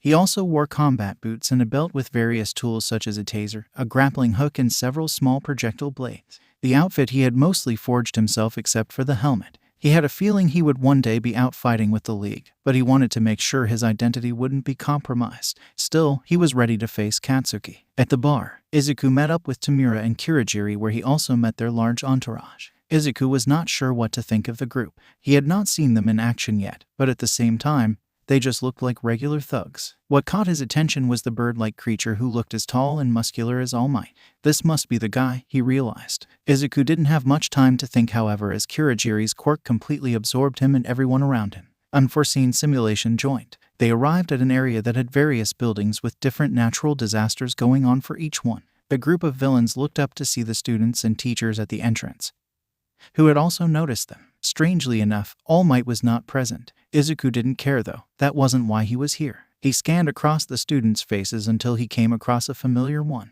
Wearing gauntlets and an outfit that matched his personality was Bakugo, giving his usual glare. The moment he saw him, Izuku felt a sudden flood of anger. He wanted to fight him. He wanted to hurt him. However, to do that he would need to get him alone first. Kurogiri, could you warp me and you know who to an area where we won't be disturbed? He asked politely. Of course. I'll also send the students to other zones where they won't be able to interfere, he replied. Here comes Eraserhead. Tamura butted in. The pro-hero launched himself at the group and started fighting off the thugs like they were nothing. Meanwhile, the students and 13 were running toward the exit. Kurogiri, Tamura started. I understand, he replied. While I'm at it, I'll send you Deku to a place for your battle. Expect that boy to be there within a few minutes. Izuku nodded. Kurogiri's power took hold again and Izuku was in a ruined city area. It was desolate and he was on flat ground. Perfect, he whispered. Here he could fight Katsuki without interference. After waiting for 2 minutes, Kurogiri's mist appeared again, bringing an angry Katsuki with it. At first, Bakugo did not take notice of Izuku. He just swore about Kurogiri. That fucking bastard. Those fucking villains. I'll fucking kill them, he shouted. Swearing and death threats, Izuku thought. Nice to see that he hasn't changed a bit. Katsuki examined the area around him when he noticed Izuku. You one of them? He asked in a murderous tone. He didn't pay attention to his classmates. Not that he needed to, they were all beneath him. Izuku answered by taking up a fighting stance. Katsuki smiled sadistically and punched his right fist into his left hand while causing an explosion as a form of intimidation. This will be fun, he snarled. Izuku felt slightly nervous about fighting Bakugo. Give him hell. Razor's words echoed in his mind, and he was calm again. He glared at Bakugo. That's right, I've trained for this, he thought. I'm not the same weak individual that you used to beat to a pulp. I'm Deku, the villain that will defeat you. With that, he charged at Katsuki. Seeing his enemy move, Katsuki started to swing his right arm. However, Izuku was prepared for this and much faster too. As soon as Bakugo swung his arm, Izuku grabbed it, turned, and flipped him onto his back. When you get someone on their back, get on top of them and punch them as hard as you can and as many times as you can. Izuku started doing just that. While doing so, every memory of Katsuki bullying came back to him, which made his punches more vicious. This is strangely satisfying, he thought. Knowing he would be knocked out soon, Katsuki released an explosion to face Izuku and then another one to get him off. Katsuki stood up. His mouth was bleeding from the punches. This made him pissed as hell. He screamed out in anger and unleashed a flurry of explosions on his opponent. Izuku flipped from place to place, dodging them with relative ease. This is the guy I was scared of, he thought. He couldn't believe how well he was holding his own against Katsuki. Months of training were paying off. Meanwhile, it seemed that all Katsuki had to rely on was his quirk, because he had no training whatsoever in hand-to-hand fighting. So much for having a powerful quirk, Izuku thought, having no luck at long-range combat. Katsuki swapped to close range by rushing towards his enemy and swinging his right again. Seriously, does he think that will actually work this time? Izuku thought. However, he was wrong. Katsuki used his quirk to propel himself over Izuku. Got you now, he shouted while successfully hitting Izuku with a lot of explosions. Izuku lay on the ground with his clothes slightly torn and a crack in his mask. How'd you like that? Bakugo sneered. He assumed he had won, but he couldn't have been more wrong. A few seconds later, Izuku stood up, not showing any sign of feeling injured, greatly shocking Katsuki. No fucking way, he spluttered. Katsuki's attacks may have been painful, but they did nothing to dissuade Izuku. He was used to this sort of pain. Well, actually, he was used to much worse. Razor did not play around. Katsuki moved to attack again, but Izuku came in very quickly and kneed him in the stomach. Katsuki flinched with pain. Izuku didn't stop. He grabbed Katsuki by the shoulder and started to repeatedly punch him in the stomach, which caused the latter to vomit a little. Izuku then grabbed him by the shoulders and headbutted him so hard that part of his mask broke off, showing his right eye. In the process, he had broken Katsuki's nose, causing blood to flow from it. Izuku then let go of Katsuki, leaned back, and side-kicked him up into the air. Katsuki tried to retaliate, but Izuku was quickly behind him and grabbed him by the collar. He then ran and threw Katsuki into one of the ruined buildings, where he was sent crashing through the wall. Seeing no movement, Izuku assumed he was unconscious. I did it, Razor. I won, he thought as he turned to leave. Izuku was hit by another explosion on the back, though this time he managed to remain standing. Hey, came a hoarse voice. This fight isn't over, you bastard. So don't turn your fucking back on me. Izuku turned to see Bakugo standing, blood running down from his forehead and 1 or 2 bruises on his arms. He looked rather pitiful, like the state he'd put Izuku in for years. Oddly enough, it made Izuku happy to see him this way. I should have expected him to not go down without a fight, he thought. Katsuki stared at his opponent's eye for a moment. There was something familiar about it. Don't think about it. Just finish him off, he thought. For the first time in his life, he was hurt all over. He was used to dishing out pain, not receiving it. The whole sensation was strange, which was why he needed to finish it quickly. He held up his arm and reached for his gauntlet's trigger. They stored up his sweat, which was nitroglycerine, which allowed him to create explosions. With the amount stored up in them both, it would be like firing a rocket launcher. Izuku didn't know why, but something told him to get as far away from Katsuki as possible. If he was reaching for his gauntlets, then they clearly weren't just for show. He started running, and as he did, Katsuki shouted, "Die." From the gauntlets came a massive torrent of flames that moved very fast while consuming everything in its path. Izuku instantly pulled out his grappling hook and shot it towards the nearest building on his left. Unfortunately, the explosion was too fast for him. While he managed to avoid death, the bottom part of his legs had been burned. Izuku examined the damage Katsuki had done. It was very wide scale. What the fuck is wrong with him? He could have killed me or one of his allies in that, Izuku thought, alarmed. How'd you like that? Katsuki yelled under the delusion he had won. Okay, I've had enough of this, he said to himself. He walked toward Katsuki, who could not believe his eyes. Why won't you just stay the fuck down? He screamed as he prepared to attack him again with his other gauntlet. Izuku was prepared this time, though. He threw one of his blades at one of Katsuki's hands, causing him to howl in pain. When you're in pain, put all your power into that point of pain and deliver the final blow. Izuku ignored the pain in his legs and charged at Katsuki. His bully tried to defend himself with his quirk, but Izuku leapt up, spun, and delivered a kick to Katsuki's face with full force. Katsuki fell back and his face landed hard onto the ground. This time he did not get up. Izuku checked his face.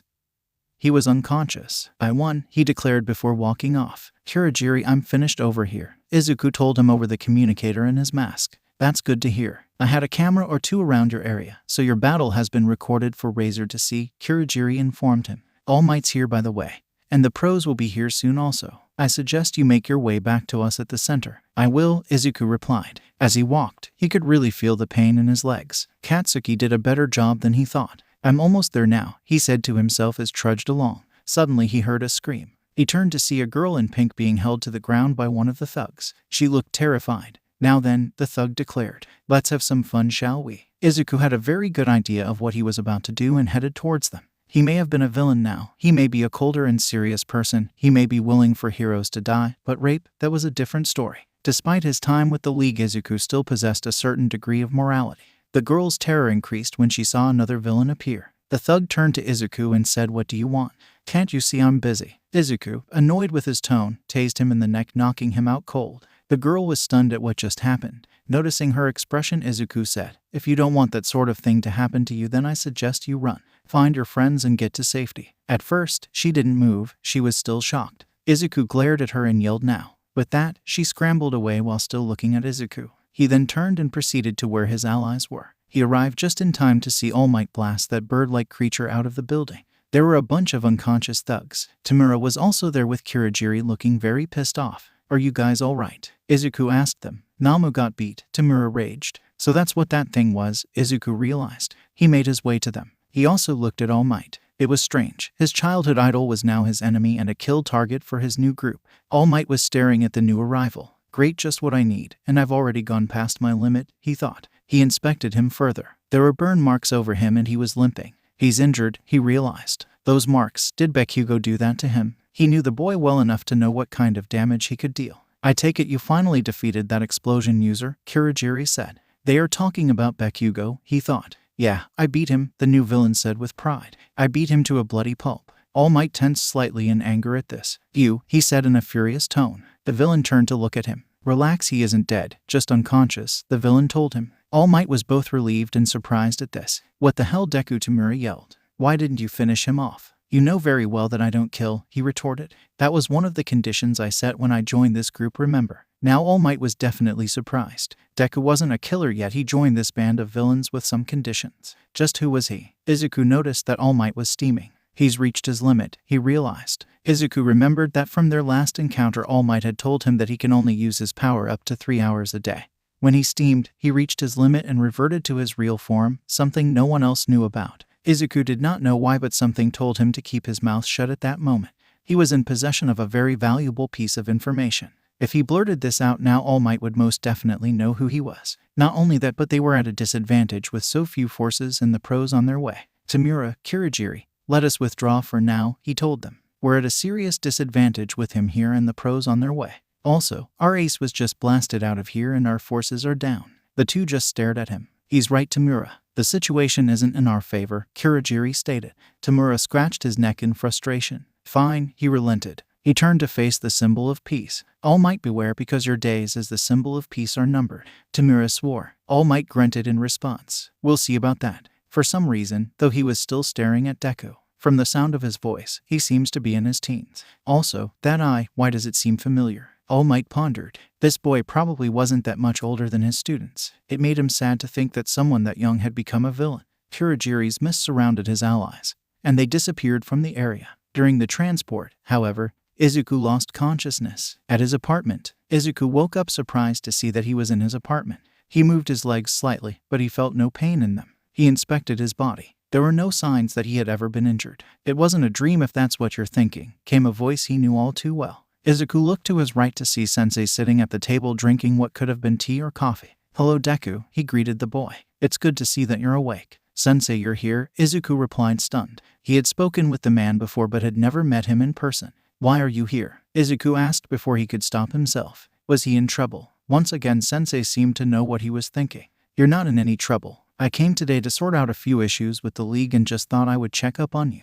You came back with severe burns and have been out for nearly 2 days now, he explained. We had to use your regeneration drug to get rid of all life-threatening injuries and scars. Otherwise, you might have died. Thank you, Izuku replied. However, I'm guessing you didn't come to just check up on me. He knew Sensei well enough to know that he wouldn't come here in person unless it was very important. Sensei grinned. Observant as ever, I see, he said. You're right, I came here to discuss something with you. Something that happened during the assault on UA. And I'm not talking about your fight.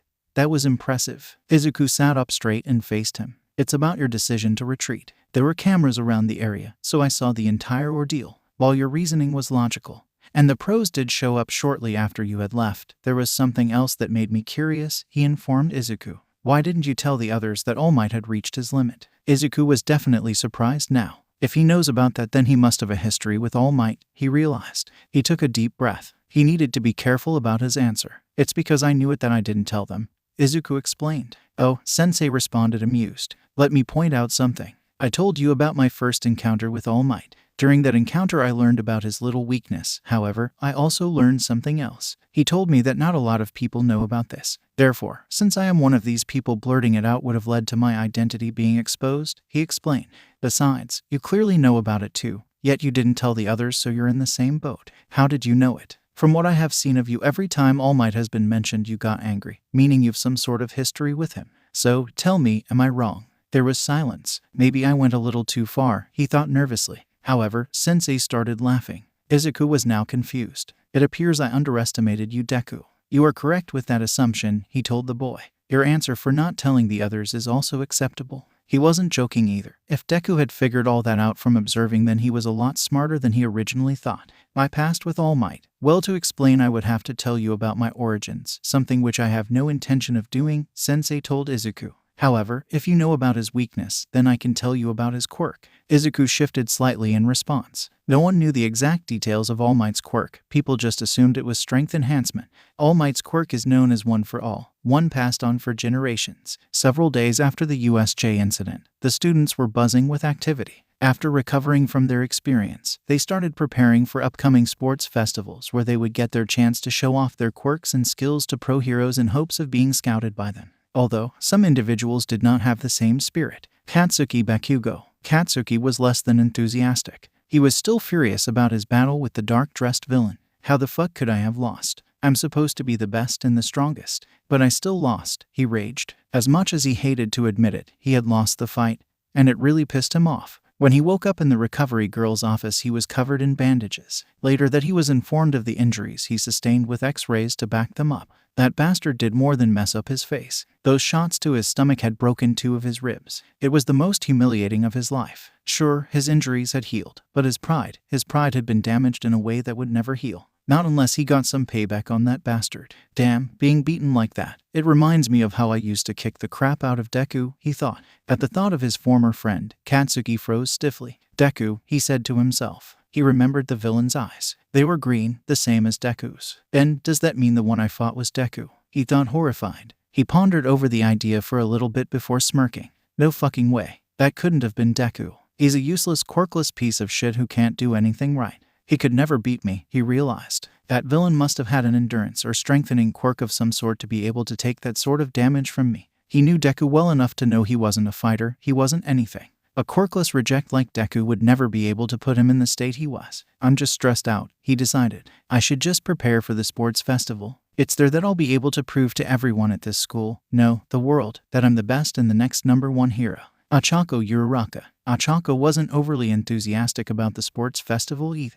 Of course, she was excited and wanted to prove herself to the pros, so she would be one step closer to realizing her dream. However, she still couldn't get that villain dressed in black she'd met a few days ago. During the assault, she had been captured by one of those villains. She screamed for help, but none of her classmates or teachers was around. Then he came along, the villain in black. At first, she thought he was there to help the other one. However, she was not prepared for what happened next. Rather than help his ally, he tased him unconscious and urged her to run. The entire event had been shocking for her. She had been saved by a villain. She still couldn't believe it. The only person she had told was Alina. Why did he save me? She wondered. He's a villain, so shouldn't he be a bad person who enjoys hurting others? Her thoughts were interrupted, however, when she bumped into a large figure. It was her most famous teacher, All Might. He was wearing a suit for a meeting with the teachers. Watch where you're going, young Uraraka. You might get hurt otherwise, he cautioned her. Sorry, sir, she apologized quickly before trying to move on. Hey, is something bothering you? He asked politely. You've been spaced out since the incident.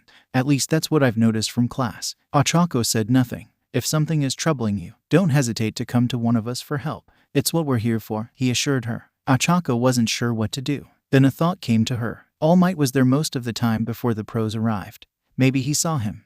All Might, during the assault a few days ago, did you see a villain dressed in black, wearing a broken helmet and looked as though he had been burned by something? She asked nervously. All Might's eyes widened in recognition. Yes, actually. His name was Deku, I think. He was one of the few villains that escaped, he told her. Ochako didn't know why, but she was relieved at that information. Why? Did something happen? He asked, noticing her expression. She hesitated for a moment before speaking up again. It's like this, and she explained what had happened to her. I see, he said, surprised. Well, I'm very relieved that you weren't harmed. So am I, she replied. But that's not what's troubling me. I can't understand why he, a villain, would save me. All Might gave her a contemplative look. I don't understand it either, but perhaps it was because he wasn't a completely bad person, he told her. She stared at him. You really think so? She said. All Might nodded. Villains vary in personality. Some are pure evil, some aren't, he explained. Ochako considered what he had just said and decided to accept it. Thanks, All Might, she said cheerfully. No problem. When a need come to us for help, it is what we are here for, he replied. I'd better get going then. I need to prepare for the sports festival, she told him. Good luck, he said to her as she turned and headed back to class. The staff room. Principal Nezu had called a meeting of some of the teachers at UA. In attendance were himself, All Might, Midnight, Blood King, and Snipe. RoxasItsuka, a detective from the police force, was there as well, giving a report on the League of Villains. He revealed that there wasn't any information on the villains that escaped. The teachers discussed Shigaraki's character as well as the Namu creature. Despite these discussions, All Might was still curious about something. Naomasa, are you sure you don't have any information on the villain Deku? All Might asked his friend. No, the detective replied. There are no records on him. No previous appearances, no known crimes. It seems like this was his debut. Is something on your mind, All Might? Nezu asked. All Might stared at the desk. It's just that Deku, he was different from all the other villains, he explained. In what way? Midnight asked curiously. Everyone else there was now curious also. It's strange, but despite being a villain, he didn't seem like one, he told them. Now everyone was confused. It's like this. He beat Bakugo to a pulp but didn't kill him, more like he refused to. He stated he didn't kill, and that was one of the conditions he made when he joined their group.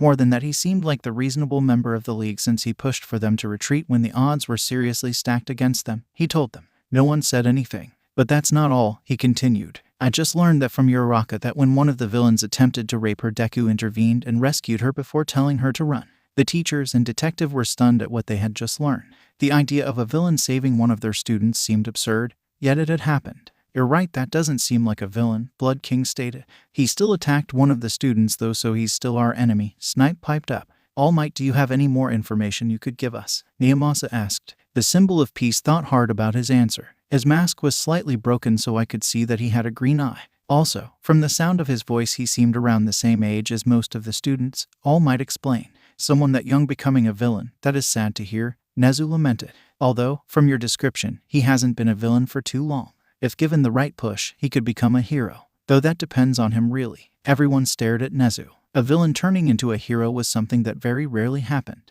Also, he was saying the exact same thing about Shigaraki a minute ago but realized the naivety of it. With this boy, he seemed to think it was possible. Well, thanks for that, Naomasa said. With very little information, we need all the help we can get. We don't even know what his quirk is, though that boy Bakugo thinks it was some sort of strengthening or endurance quirk. He could be quirkless, you know, Nezu told him. Everyone stared at him. I'll make a note of that, the detective replied uncertainly. The idea of a quirkless person being able to do this sort of thing seemed absurd.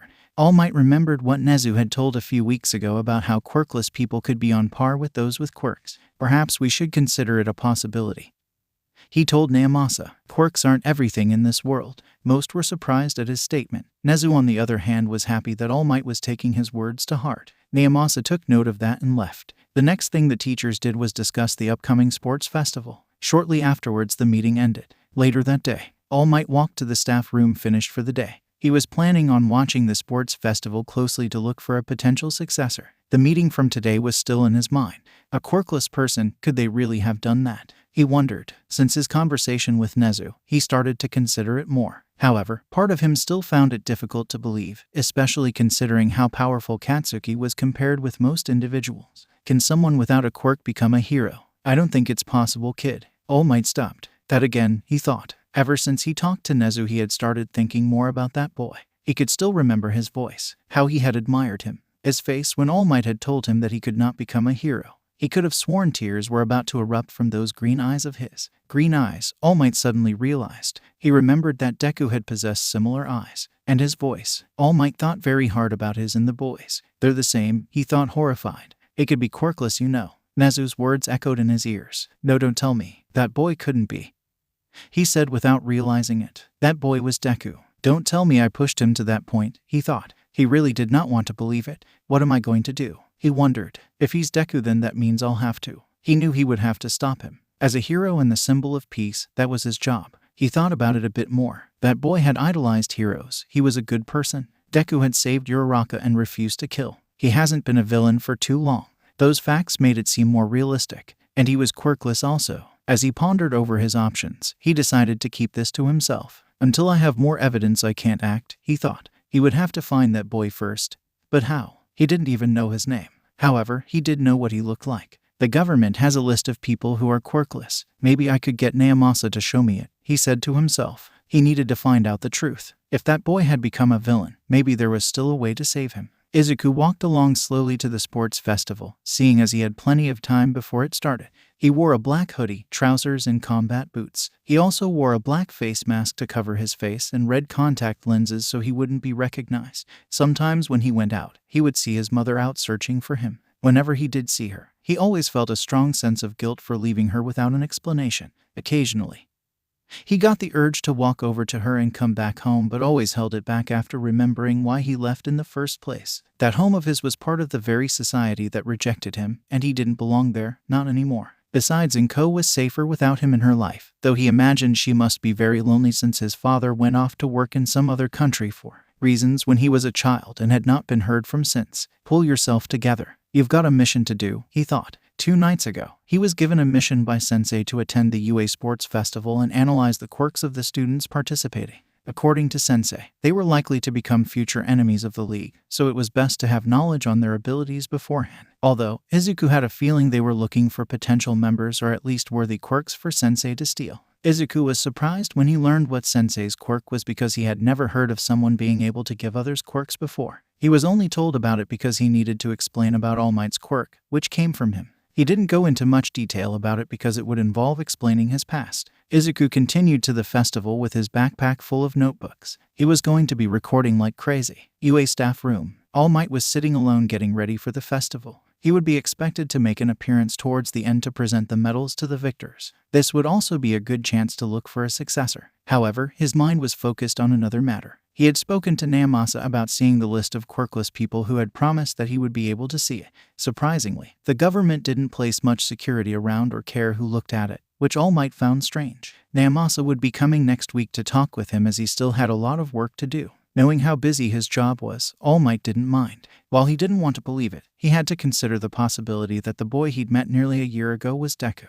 If he was, then it was possible that the boy's dark transformation was his doing, meaning he would need to be the one to fix it. However, despite his assault on Bakugo, Deku had displayed certain qualities of a hero. That meant that there was still hope. I will find out the truth, he swore. If you are Deku, then I will stop you, and I will save you. UA Sports Festival stands several hours later. Izuku had been recording what he saw like mad. Throughout the first and second rounds, he watched as each of the competitors used their quirks and recorded them for analysis. Thanks to the monitors, he was able to keep up. It was the rounds of combat that he watched intently. The competitors that had made it that far were the most skilled and dangerous. Most of the 1A group made it to this round. Izuku knew each of them, of course. He had looked at the list from the USJ enough to remember their faces. Some, however, stood out more than others. Shoto Todoroki was the son of the infamous hero Endeavor and possessed a quirk that allowed him to manipulate ice. Although from what Izuku had seen, he clearly had inherited his father's quirk as well, though he appeared reluctant, more like repulsed, to use it, though he didn't know why.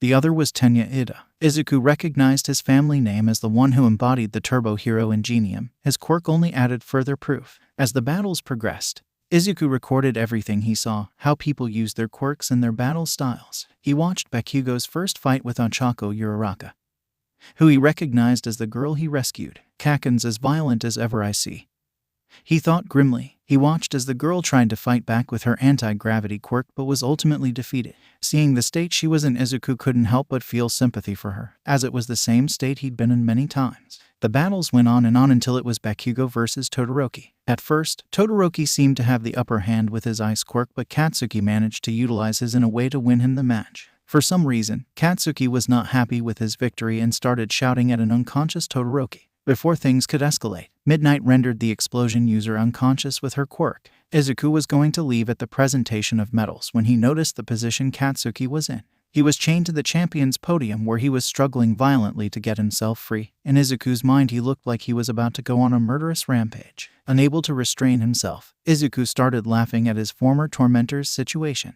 He also took note that Ada was not there despite having qualified for third place also. Then All Might arrived with a big entrance and catching the audience's attention and awe. Izuku, however, felt nothing but contempt towards the symbol of peace. This had all stemmed from when he learned about his quirk. Flashback. Passed on. What do you mean by that? Izuku asked, confused. Do you mean by bloodline? That would be the logical idea, Sensei replied. But no, I mean it's passed on from person to person through DNA. Izuku was very surprised. He had never heard of anything like this before. The quirk originally came from me when I gave it to someone. That person, however, stood against me and passed it on to a successor to fight against me. The process has continued for several generations. As to why it came from me, well, my quirk allows me to take and give quirks to and from others, Sensei explained. Why are you telling me this? And several generations? Izuku asked, more confused. He couldn't understand why Sensei would just trust him with this sort of information. Considering everything you've done for the league, I think you've earned the right to know. Besides, the others know as well, so there is no point in keeping it from you, he told the boy. And as for the generations part, well, I simply stole a quirk that prevented me from aging. As Izuku processed all this information, he decided to accept what he was hearing as the truth. Normally, he would look for more evidence to see if this were the truth. However, knowing Sensei, he wouldn't joke about something of this scale. Then another thought came to mind. What is All Might's quirk exactly? You called it One for All, Izuku questioned. It's a quirk that stockpiles power, granting the user large boosts in strength, speed, and agility, the older man explained. If he inherited that quirk, then what happened to his old one?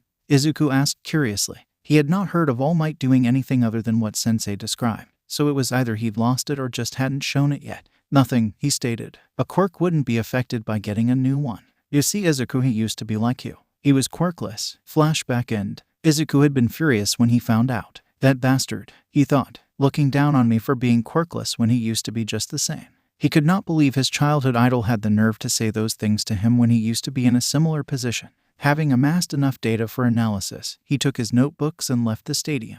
At the bar, I wonder if Razor's back, he thought. She had been on a job for Sensei since his battle at the USJ and had yet to return. Kurogiri notified him that she had watched the fight via recording. He had also been told that she would keep her part of the bargain, much to his delight. Aside from martial arts, he had learned much from his master. Under her tutelage, he had become fluent in French and English and improved his computer skills by learning how to hack and use various programs. There are now words to describe how grateful he felt towards her. Upon reaching the bar, he was met with a disturbing sight. An armored assailant lay on top of Tamura, holding him down on the floor with a knife in his left shoulder while holding another in his right. Razor and Kurogiri were just standing there silently observing the scene. Razor was no surprise, but Kurogiri, Izuku would have expected him to intervene, especially with Tamura's life in the balance. The assailant leapt back with a destroyed knife. However, he didn't seem to notice Izuku. Tamura complained about his wounds. Welcome back, Deku, Kurogiri greeted him. I trust your mission went well. Izuku nodded in confirmation.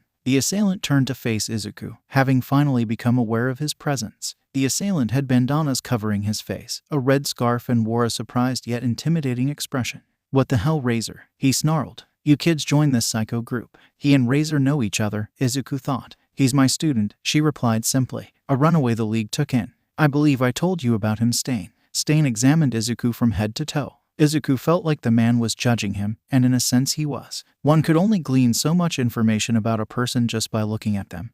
And in Stain's case, he was getting a lot. Going by Razor's words and examining his body, he could tell he had been trained thoroughly. However, his eyes told another story. There was something strong, determined, yet sad and broken. He was not a fake like the rest of them, however. Of that, he was certain. Returning his attention to the man-child, Stain smirked. In spite of his opinion, the visit had not been a total waste.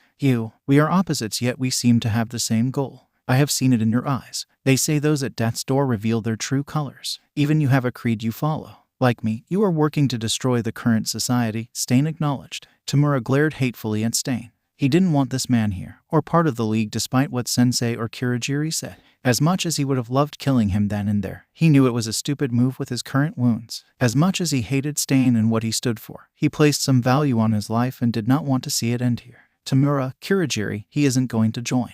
Your ideals just don't mix, so let it go. Razor ordered. Something is wrong here, Izuku realized. Very wrong. Razor's behavior was legitimately scaring him. Normally she would have full-on attacked a guy like this, yet here she was being reasonable. Additionally, she was smiling, genuinely. Izuku couldn't ever remember her smiling except with sadism. Since you're here though, I have a favor to ask if you'll follow me, she asked politely. The villain grunted and followed her out of the bar. Okay, would someone tell me what the hell is going on? Izuku demanded as he took out one of his regeneration drugs. He then injected Tamura with it, causing the villain to heal quickly. Kurogiri quickly briefed him on the situation. Stain was the notorious hero killer who had been eliminating various heroes he came across. Due to his combat experience, they had hoped to recruit him for the league, but Stain took an instant disliking to Tamura, saying he's the type he despises most, and tried to kill him. Tamura, still pissed about what Stain had said, stormed out to clear his head. While Izuku understood the situation, there was something still bothering him. Kurogiri, what's up with Razor? He asked. She was acting odd. By that I mean she wasn't being violent, wasn't swearing, and was smiling in a non-sadistic manner. I'm afraid I can't answer. She has some sort of history with Stain, or so she says, he replied honestly. She didn't go into much detail. Their conversation was interrupted by the two villains' return.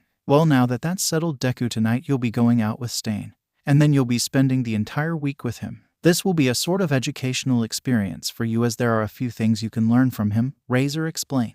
Also, you could use a small break from the league. Huh, Izuku and Kurogiri shouted in unison. But Razor, he started. Don't worry, there will be no killing. Stain has agreed to put his crusade on hold for a week, she told him. No one said anything for a minute. Razor, just what kind of relationship do you have with this guy that he would just agree to it? A few minutes ago, he was ready to kill Shigaraki, Kurogiri asked curiously. Stain here's a friend of mine, something I have very few of, she replied nonchalantly. They couldn't believe what they'd just heard. Razor had friends, actual friends. There was barely anyone she could stand being around. You're both wondering how this is possible, right? Despite my personality, I am not without friends. Now Stain and I tried to kill each other many times in the past, but eventually came to respect each other's skill and became friends through fighting, she explained. That's how she makes friends. Through death matches, Izuku and Kurogiri simultaneously thought. As much as they wanted to voice their surprise, deep down, they weren't. This was Razor after all. I've already gotten permission from Sensei, so it's all right, Deku, she told him.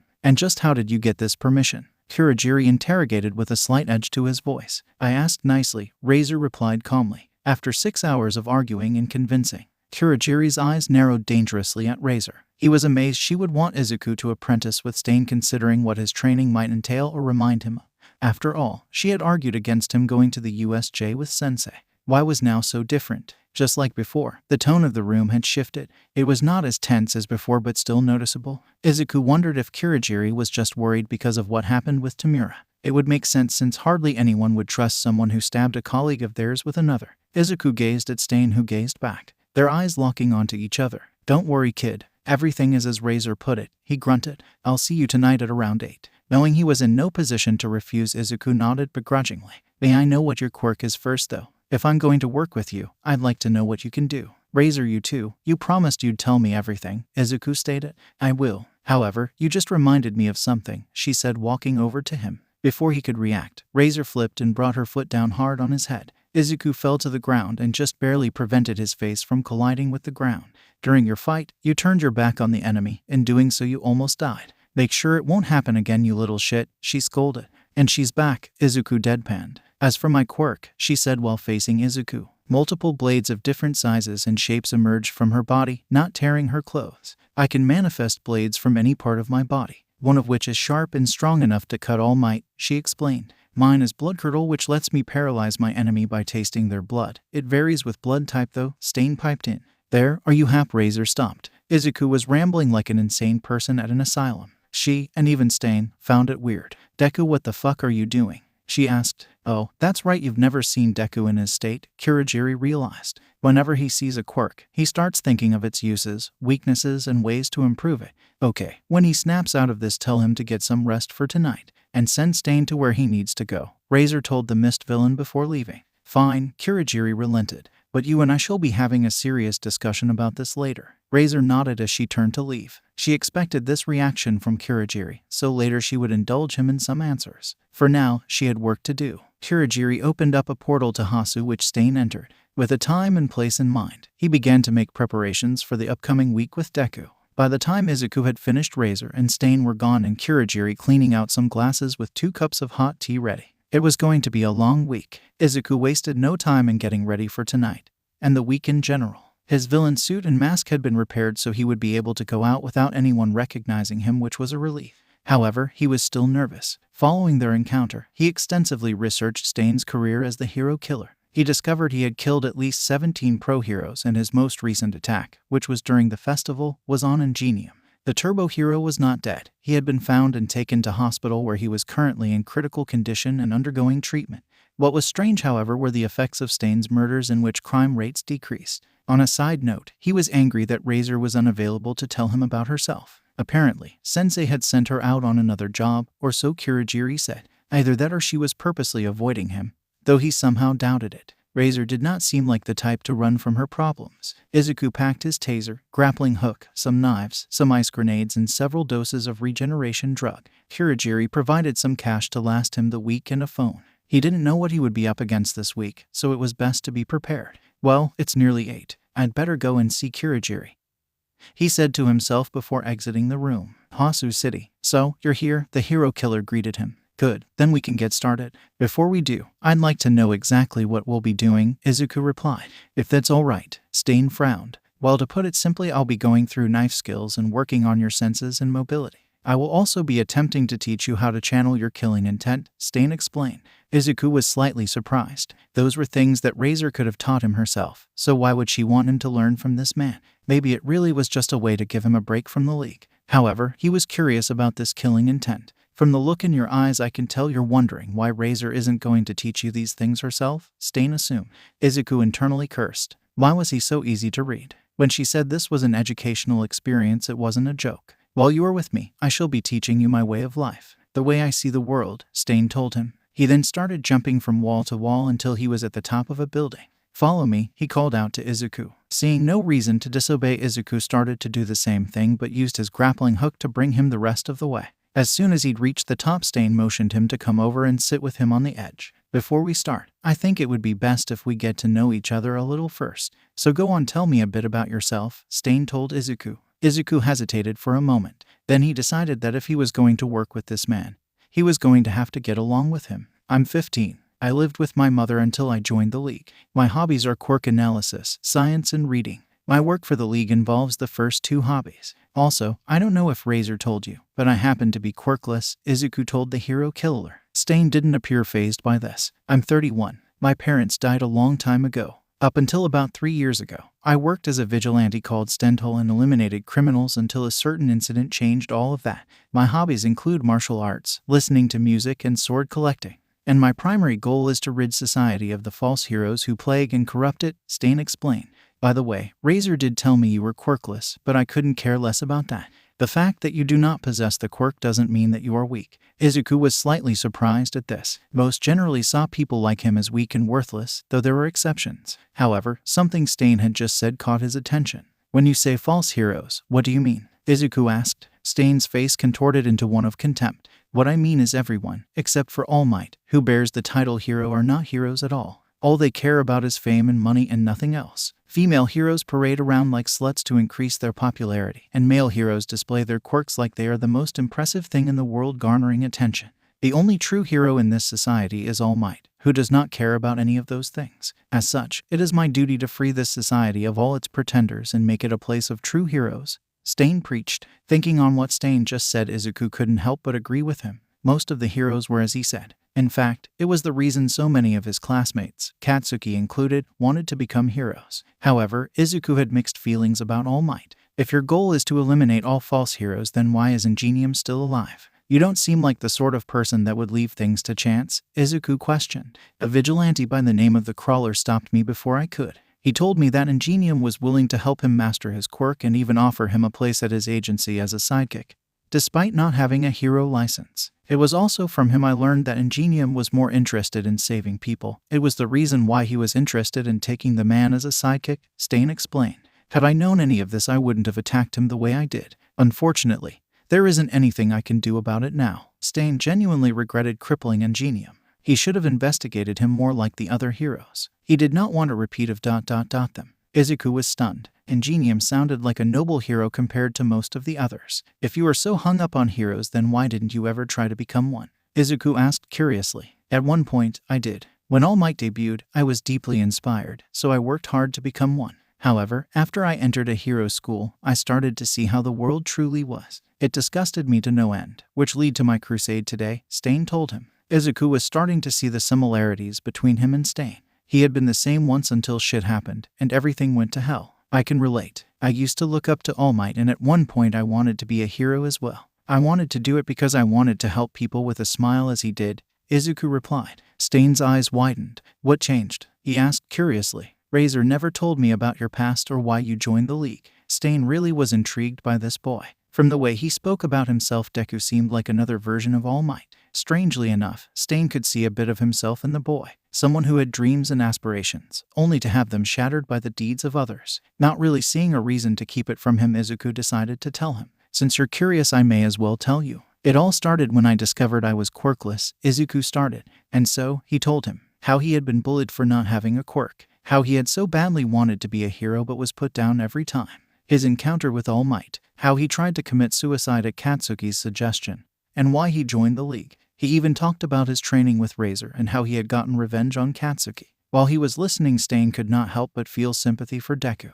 Being quirkless was not a crime, nor was wanting to be a hero. He didn't deserve to suffer for either. At the same time, he was also furious, assaulting someone without power just to boost their own ego. Great, now I have another reason to hate this society, Stain thought. I swear some of these false heroes and those who would become heroes are even bigger villains than most of the villains I've encountered. He was slightly interested by the encounter with All Might. Despite what he said, Stain figured there must have been a specific reason All Might acted the way he did.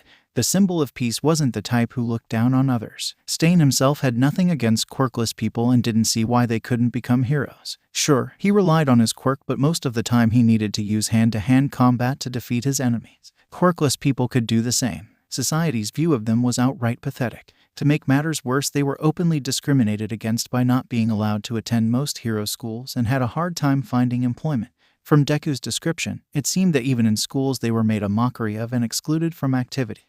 Your reasons for becoming a villain are understandable. As for All Might, he may have had a specific reason for acting that way towards you. From everything I have seen of him, he is not the type of person to just look down on someone. He is a true hero who instills those with hope, not despair, Stain told the boy sitting next to him. Izuku pondered over what Stain had just said. All Might had been quirkless. Maybe he had gone through something similar. That would explain why he seemed so hesitant when answering him. Regardless, he still viewed All Might as a hypocrite. It did not matter now, though. He was a villain, and nothing would change that. Izuku leapt to his feet. Whatever the case, let's get started. This is a learning experience, or internship if you prefer, he said. Stain could not help but grin at the boy. He was enthusiastic he'd give him that. He leapt to his feet. All right, first I'm going to teach you how to channel killing intent. This might sound like a bad thing, but it can be pretty damn useful, Stain started explaining. At the bar, it had been an hour since Deku had gone out with Stain.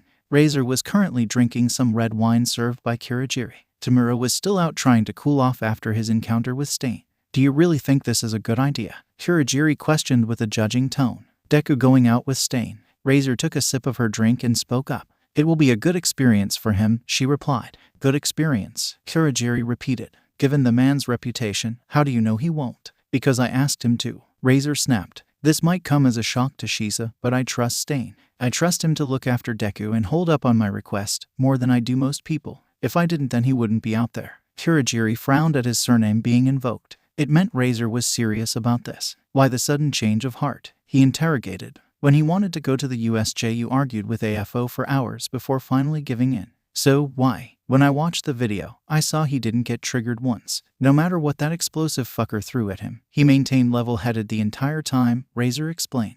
And that's when I thought, if he was fine during that, then he could handle a week with Stain. Kirigiri took a moment to consider this. Razor may have had a point about Izuku's stability. However, Bakugo was not the best example to show it. I doubt he would be seeing as how he put up with it for 10 years. He pointed out. He is accustomed to dealing with violence from that boy, among others. I doubt he would be triggered by it. But Stain, his way of life could end up with small flashbacks of, okay, Razor yelled. I see your point. However, I stand by what I said. I know I was stupid to do what I did 4 months ago, but with Chisholm I'm certain. He won't kill anyone, he won't let Izuku fall to any harm, and he won't cause him to remember. I spoke with AFO before this, and he reapplied the process. So, we don't have to worry about him remembering anything. Not yet at least. Kirigiri was relieved to hear that information. That meant they were safe for the time being. It seemed Razor was taking extra precautions with Izuku, not that he blamed her. Despite her attitude, she genuinely cared about Izuku. Kirigiri, what do you think of Izuku? Razor asked him in an attempt to change the subject. The Black Mist villain was caught off guard by the question. I think he's intelligent, loyal, courageous, kind, but also sad. He's passionate about what he does and is not afraid to speak his opinion," he responded. "He looks out for us like family, and we do the same for him. Personally, I think he's the nicest member we've had so far." "Yes, he is a nice person," Razor said, "and he doesn't belong with the league." Now Kurogiri was surprised. It seemed that she was showing was the closest to her soft side. "Is this because of what you saw in the video?" he asked. "Or maybe a few months ago?" "Both," she responded. She and Kurogiri watched the video of Izuku's battle with that explosive little bastard. She watched with pride as her student stood his ground and fought using everything she had taught him. However, when it came to the part where he saved that girl, Razor saw that despite how much he had changed with the league, deep down he was still a good person. He still possessed morality, much like he had shown a few months ago. Not that she cared. She had a certain degree of morality too, a certain line she would not cross. "You know, part of me thinks he would be better off as a hero," Razor told him. "He'd be one of the few that are actually in it to help people rather than the usual bullshit reasons." Kurogiri said nothing. He knew this wasn't the place to be saying those things. Yet part of him wanted to agree with her. At one point in his life, he had wanted to become a hero like most. However, that event happened, and he became a villain. "I can understand where you're coming from. However, at the same time, it isn't possible. Society would never accept someone like him as one of them. I know from experience," he explained to her. "And given everything else that has happened, I don't believe it would be a good idea." Razor remained silent. "It was just a thought." "Thanks for the drink," she said before walking off. She had purposely avoided Izuku so that he could prepare for his week with Stain. She would keep her promise though. She thought a bit more about the type of person Izuku was and who he had been. An idiot that was more interested in helping others than himself. Razor sighed as it made her think of another person she knew all too well. "He's just like you used to be, Toshinori. Why couldn't you have seen that?" At an unknown location. "Haha, so that brat Tamura is planning on taking some Namu to Hasu City," the voice said. "Yes," Viper confirmed. "He has become jealous of the hero killer and seeks to remove his name from the news. To achieve that, he intends to create chaos using these creatures." The voice giggled. "And just how many is AFO giving him?" asked the voice. 3, Viper informed. "Perfect. 3 is rather small, so give him that one as well. This will be the perfect opportunity to do it.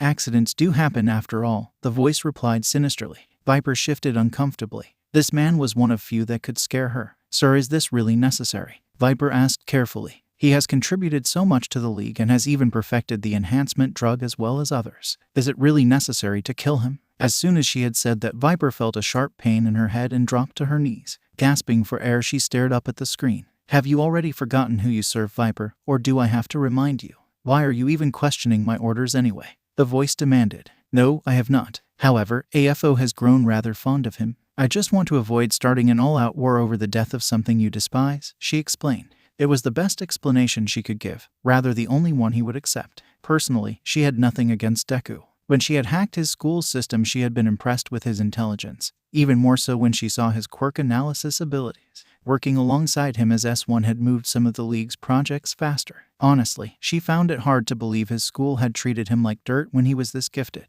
"Don't worry about him. As long you complete that, it should be no problem. Besides, with what I've got planned, well, even he won't expect it," the voice laughed. "Anyways, you've set the Namu the way I wanted it, right? Of course, when it is deployed, it will seek out and eliminate its target. In this case, Deku," Viper explained. "Good. And Viper, because you want to avoid suspicion so much, you can have it kill that quirkless shit quickly. Pretty nice of me, don't you think?" the voice said with glee. Viper nodded. Compared to what he usually did to quirkless people, a quick death was rather nice. Nothing more was said between the pair, so she logged off to continue her work. The man who had been talking to her walked over to the sink to wash his face. When he stared in the mirror, he saw a man with a muscular build like All Might, short hair and eyes as red as blood. Dressed in a crimson armored suit, he grinned with malice. "AFO, your day is coming. The same can be said for all those brats who work for you. And as for that quirkless filth you brought to the league, well, his death will be the first stepping stone to achieving my goal. One more atrocity to add to my list." With that, atrocity walked out. "Hasu City, you've definitely gotten the hang of all this," Stain applauded. It had only been 5 days since he and Deku's internship began, but things were progressing quickly. In a short span of time, Deku had learned to focus his senses so they would be even sharper than before and mastered the knife skills he was taught. As for killing intent, that had been a little harder to work with as he had no desire to kill. To help, Stain told him to think about the one that made him suffer so much and what he wanted to do to him. He told him to channel his anger and rage to attribute it as some form of bloodlust. It took a while, but he was finally able to produce some form of it, though not very powerful. Still, it was better than nothing. To add to it all, his mobility and balance had increased drastically from climbing and parkouring across various buildings. "You've done enough for today, so take a break," Stain told him. "You sure?" Stain nodded. Their conversation was cut short, however, by an assailant's face kicking Stain at high speed. He was wearing All Might-themed clothes, a black mask to cover his face, gloves, and goggles. Stain staggered slightly but regained his balance and readied his sword until he saw who it was. "Managing to land a hit on me. You've gotten stronger," Stain complimented the assailant. "Still though, I never expected to see you here. Shouldn't you be out with Knuckleduster and Pop Step patrolling your own area?" "Don't try and flatter me," the man snarled. "I was just passing by. As for my friends, they can handle things just fine without me." Izuku had no idea what was going on. Stain clearly knew this man, yet he didn't seem annoyed by the assault. Furthermore, he was not irritated by his appearance, which meant he couldn't have been one of the false heroes Stain hated. As Izuku inspected him further, he noticed how he was crouched down in a crawling position. Given this information, Izuku guessed that this must be that vigilante Stain told him about. Excuse me," he started, attracting the man's attention. "Would you be the crawler by any chance?" Suddenly, the man moved toward him with such speed and grabbed his hands. It looked as though he were about to cry tears of joy. "You're absolutely right," he said with joy. "Finally, someone gets my name right." Izuku looked at Stain, who simply shrugged. Crawler changed to a serious expression. "Wait, hold on. If you're with him, is he trying to kill you?" he asked. "No, I'm sort of on an internship with him for the week, learning new fighting skills and how the world works," Izuku explained a little sheepishly. Crawler was stunned, but that quickly turned into anger. "What the hell, Stain?" he yelled. "I thought you said you didn't involve children in your so-called war." The hero killer sighed. "I'm doing this as a favor to a friend of mine. I'm not involving him or anything. I'm just teaching some new things, one of which isn't how to kill. I even put my crusade on hold because I was asked to." What he didn't mention was that Razor had made him swear not to kill anyone while he was out with Deku. It seemed that of all the things he was, she did not want him to become an accomplice to murder. He understood. Once you crossed that line, there was no going back, ever. "Wait, so is he a vigilante then? Someone training to be a hero wouldn't work with you?" Crawler said suspiciously. "No, he's a villain. Not your usual one though. He is mainly an analysis and support one. Kid's actually a member of the League," Stain explained. "Though let me tell you now, he is one of the nicer members." Crawler slowly digested the information. He had heard of the League even before the attack on Yue. One of the perks of being a vigilante meant you heard about things heroes normally would not. Also, he knew Stain well enough to know that he wouldn't just work with villains. The man absolutely despised them. However, if he did have a friend for who he was willing to do this for, then it was possible. "So, wait, does that mean you don't kill?" Crawler asked Izuku. He just wanted to be sure. The boy in black nodded in response. With this, he relaxed. However, he moved towards Stain and punched across the face. Izuku was surprised that Stain was just letting this happen. He could have easily dodged. "I'm guessing this is about Ingenium," he mentioned. "You're damn well right. The guy's never gonna be able to walk again thanks to you. His life as a hero is over," Crawler yelled. "You put a good man out of commission. He wasn't even one of those false heroes you hate so much. He was genuine." There were tears in his eyes now. Izuku felt bad for the man. He remembered how Stain had described Ingenium, rather the Crawler's description. Izuku could tell he looked up to the man a lot. It was the same way he had looked at All Might. Stain wore the same stoic expression. He was about to speak when they all heard an explosion in the distance. Stain immediately started climbing towards the roof. Crawler was about to protest when Izuku grabbed him and used his grappling hook to hoist them both to the roof.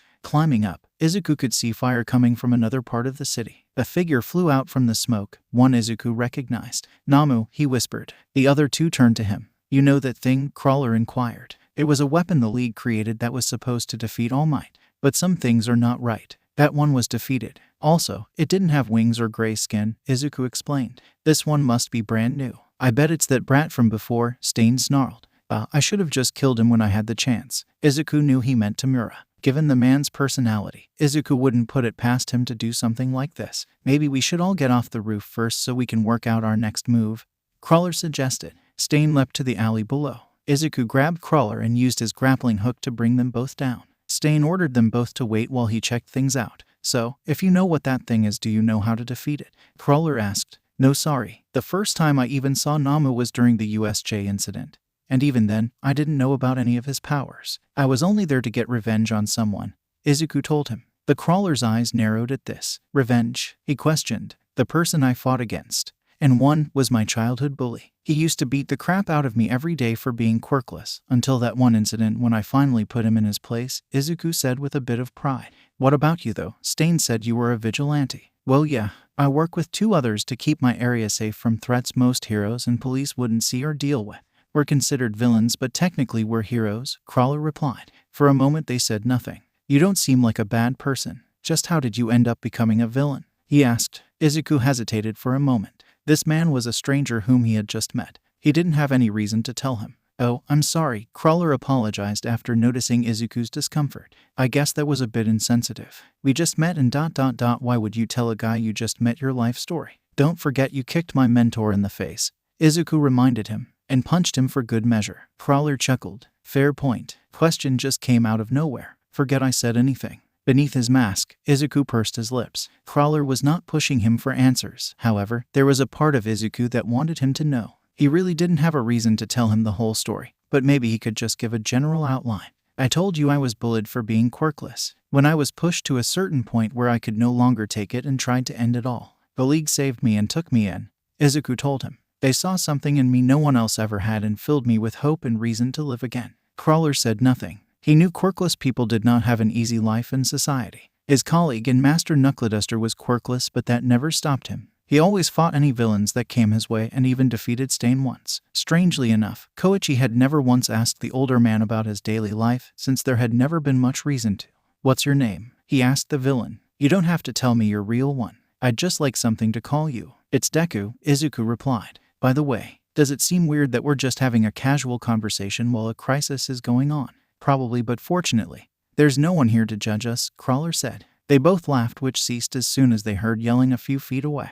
They immediately ran to the source only to find Stain standing over a defeated teenager wearing an ingenium-like costume. Stain's sword was covered in blood. Izuku inspected the teenager's face, who was glaring hatefully at Stain. He recognized him as Tenya Ida from Class 1A. He was a splendid hero who gave me a dream. Tenya yelled at Stain, who returned with a glare. Izuku and Koichi were confused as to what was going on. Why was Tenya here? Was he looking for Stain? I'll kill you, he roared. The pair froze at Tenya's words. He had come here to kill Stain. Becoming consumed by vengeance for the sake of satisfying your own selfish desires. That is the furthest act from being a hero, Stain scolded. Not able to stand this any longer, Koichi spoke up. Stain, what the hell is going on? He's just a kid, he asked. Tenya looked up to see the new arrivals. One was dressed up kinda like All Might, the other dressed in black. There was something familiar about him though. He attacked me. What was I supposed to do? Just let him kill me? Stain retorted. He came after me with the full intent of attaining revenge for my assault on his brother, Ingenium. Ingenium, Crawler responded, surprised. You're Tensei's little brother. Tenya, along with Izuku, were surprised. Stain made no change in expression. You know my brother, Tenya stammered. Koichi nodded. Yeah, I do. He is a good man and an amazing hero. He helped me master my quirk even though I didn't have a hero license. He gazed down at Tenya with a solemn expression. I truly am sorry about what happened to him. Tenya didn't speak. Izuku was going over all this in his head. If Crawler knew Ingenium's identity, then they were obviously closer than he thought. You should be grateful, Stain piped up. Crawler here stopped me when I was about to kill your brother and gave me the same rant you were giving me. The only difference was that I actually let him hit me. Well, the second time. Tenya glared at Stain again. Stain, would you please leave? I'd like to talk with him. Deku, you can stay. I need you to help me treat his wounds, Koichi said. Stain nodded and informed them he would just be in the next alley. Crawler placed Tenya sitting up and motioned for Izuku to come closer to help. He then took out a first aid kit in his pocket. Is it just your right arm he got? Izuku asked. Tenya nodded as a reply, which was all he needed to hear. He took out one of his regeneration drugs and injected it into his arm, causing him to yelp in pain. Relax, it'll go away in a minute. That'll be faster than treating you, Izuku assured him. True to his word, the wound cleared up as though it had never happened, much to the shock of the other two. Well, now that that's taken care of, we can talk, Koichi said as he sat across from the boy. Tenya, he started. You complete idiot. Are you trying to get yourself killed? The two boys were taken back. However, Crawler wasn't done. I understand you're upset about your brother, but what the hell? Stain has killed multiple pro heroes all by himself and you thought you could beat him alone. What would Tensei say if he could see you now? He scolded. Hearing this only angered Tenya further. I inherited my brother's name. I'm the one who has to do it, he angrily retorted. So don't you dare tell me I shouldn't. If you did save my brother, then you should know the condition he is in. You should understand. I do understand. However, Tensei happens to be my best friend, so I know about the type of person he is. Believe when I say he wouldn't want you to get revenge, Crawler told him. He loves you more than anything, and one thing he truly wishes for is for you to become a hero. Can you even imagine the state he would be in? You just died or killed someone yourself. Are you that selfish? Tenya looked away. Izuku couldn't tell if he was ashamed of his actions or not, but he decided it was finally time to speak up. I don't know anything about Ingenium, but if he is anything like Crawler described, then I doubt he would want this, he said. Tenya turned to look at him. I know you want to be a hero like your brother, but this isn't the right way. Murder is hardly a heroic act no matter how much one might deserve it. If you did manage to kill Stain, which I seriously doubt is possible, what do you think would happen? Do you think you would be praised? No, you would be considered a villain and thrown in prison. So let me tell you now, stop before you can't. It won't end well for you if you don't. Izuku was not sure where his words were coming from because they felt so natural. He had never been fond of killing by anyone, hero or villain. Through some miraculous means, Izuku's words resonated with Tenya. Tears were beginning to form. Izuku saw a variety of emotions in his face: shame, regret, anger, and sadness. Crawler pulled him into a hug. It's all right. You don't have to hold it in, Koichi assured the boy. With that, Tenya began to cry hysterically. They were right. He knew they were right. What kind of person was he to suddenly decide on something this severe? He wasn't a hero, he was a fraud. He had no right to call himself Ingenium. Brother, I'm sorry, he whispered while still crying. No one said anything. Izuku and Koichi acknowledged that Tenya had a lot going on and needed to sort it out himself. After a few minutes, Tenya stopped crying and stood up and faced the two. Thank you and I'm sorry, he said. You've got nothing to apologize for, Koichi told him. No, you were right. I shouldn't have acted the way I did. It was foolish of me, he admitted and then turned to Deku. Thank you also. And, out of curiosity, were you involved in the USJ incident? It's just that you look familiar, and I haven't encountered that many villains. Izuku nodded. Koichi tensed slightly at this, fearing how Tenya would react. Surprisingly, Tenya grinned. So, you were the one who defeated Bakugo, he realized. How do you know about that? He asked curiously. He seriously doubted Katsuki would brag about a loss to anyone. I heard a report about it. Also, he was swearing, when I find that bastard in black, I'm gonna kill him. He really hates you, Tenya explained. If only you knew, Izuku thought sarcastically. Their conversation came to an abrupt end when something large came crashing into the ground near to them, generating a loud impact. It was the winged Namu from before. This thing, Tenya recognized. What's it doing here? I thought the police had captured it. The Namu was staring intently at Izuku. Recognizing its target, it moved with great speed and swung its arm at him. Izuku barely dodged as the creature destroyed the wall behind him. He had Stain and Razor's training to thank for that. Namu moved to attack him again. Only this time he was pushed out of the way by Crawler using his quirk. Why is it attacking me? Izuku wondered. Aren't we on the same side? Izuku figured it must be on the enhancement drug. However, from the damage it was doing, it was not as powerful as the first one. It moved to attack him again, only to have its leg chopped off by a familiar katana. Stain stood next to Izuku, ready to strike again while the leg quickly regenerated. You okay, Deku? He asked, concerned. Yeah, although that thing is trying to kill me for some reason, Deku replied. Well then, we had better finish it now. All of you get ready. That includes you, Ingenium, Stain exclaimed. Tenya glared at him. Just once I'll do this, after that we're back to being enemies, he explained. Working with Stain was the last thing he wanted right now. However, he also knew just how dangerous Namu was. His teacher wrapped in bandages and his classmates' descriptions were enough reason to be worried. If he hoped to live to see another day to rectify his mistakes, he would need to cooperate with him. Luckily, he would not be alone in this endeavor. If he is using the drug, then it should wear off in 10 minutes. It has been at least 20 since this all started, Izuku thought. Standing beside each other, the vigilantes, the student, and the villain began their fight against the monster before them. Stain threw 2 knives at Namu and jumped. Tenya and Crawler used their quirks to move to opposite sides to flank Namu. Deku charged forward with great speed and his grappling hook out at the same time. If this thing is after me, then it's probably only gonna focus on me, he informed everyone. True to his word, the creature flew up, avoiding his grounded opponents and straight towards him with both fists held out straight. Deku flipped sideways to avoid it.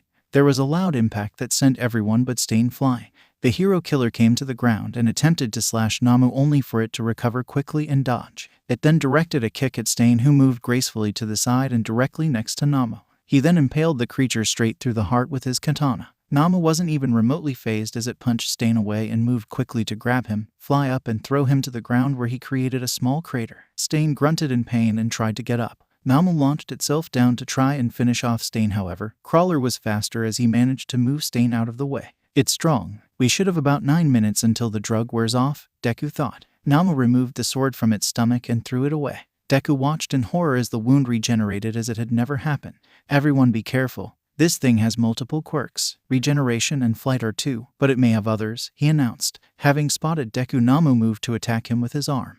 Deku threw an ice grenade at the ground and moved to the side. Namu tried to turn, but it tripped and skidded across the ice and crashed into a wall. Deku, let's aim for the head, Tenya called as he rushed forward using his quirk. Right, he agreed while running towards Namu. The two boys jumped and spun in opposite directions. Deku put all his strength into his left leg. Tenya used his special move Recipro Burst to give him extra speed and power. The two kicks collided with Namu's head simultaneously. The impact was so powerful it caused blood to burst from Namu's head. For a minute it didn't move. Tenya and Deku thought it may have been unconscious. Wanting to be sure they hadn't killed it, Deku raised one of its arms and let it drop. There was no reaction. However, Namu grabbed Deku and slammed him into Tenya and sent them flying back. Namu stood up. It began to regenerate its body again, but at a slower rate. If this thing has multiple quirks, then maybe it's possible that shock absorption is one of them, Crawler stated.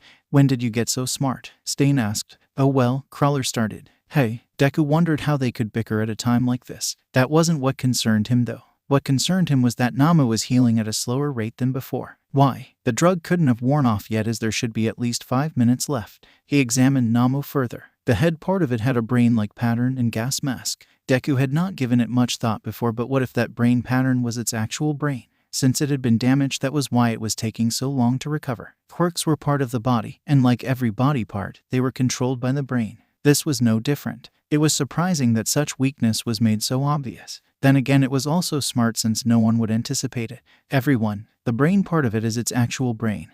That's why the quirks are running slower, Deku announced. As everyone processed this information, Namu fully recovered. Once it did, Stain threw 2 knives which struck its head perfectly. Rather than attacking Stain, it removed the knives first so it could heal. Guess that proves your theory, Stain told Deku. We'd better finish this quickly then. Crawler, get me my sword or one of those knives. I want to try something. Crawler didn't question Stain. Dashing forward, he grabbed his katana. Stain then licked the blood off it. At this, Namu froze completely. Stain grinned maliciously. It isn't immune to my quirk, he stated. Let's end this now. Stain and Crawler moved to attack while Izuku and Tenya recovered. Unfortunately, Namu flew up to dodge them. Stain couldn't believe his eyes. His quirk had only lasted for 10 seconds. Regardless of blood type, it should have lasted much longer. Namu attacked Stain again, but the latter dodged by jumping backward side to side against the walls. Crawler was not so lucky. Namu managed to successfully smash into him and pinned him to the ground. Crawler coughed up blood. Namu was about to finish the man off when Stain threw 2 daggers at it.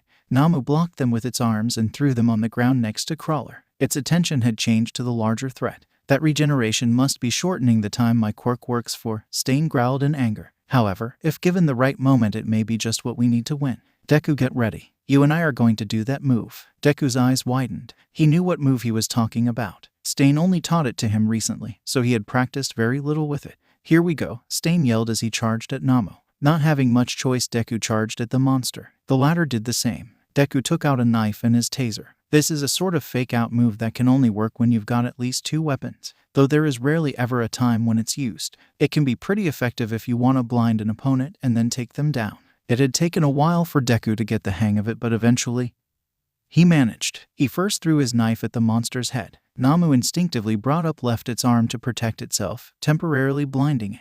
It was then Deku moved at max speed so that he was directly in front of Namu. Using his taser, he jammed it straight in Namu's face and electrocuted him. The shock absorption was the only thing stopping its head from exploding. Namu staggered slightly and swung its arm. Deku, however, used his grappling hook to soar up. How do you like it? He shouted. Stain, who had gotten behind Namu, sliced off its legs, causing to fall flat on its stomach. Before it could react, Crawler had 2 of Stain's daggers move toward it at incredible speed. Improvised special move. Slip, slide, slice, he shouted as he slid over Namu and sliced off both its arms simultaneously. Namu looked helpless. However, it still had its wings which it used to fly up. Unfortunately, Stain wasn't having it. Licking the blood off his sword, Namu became paralyzed mid-air. As it started to fall, Deku released his grappling hook and dived straight toward it while pulling his fist back to punch it. Tenya, who had recovered from using his special move, had a similar idea and used his quirk to leap into the sky. Recipro extend, he shouted as the engines in his calves accelerated even more. Deku put every last ounce of strength he had into his right fist as Tenya did with his right knee.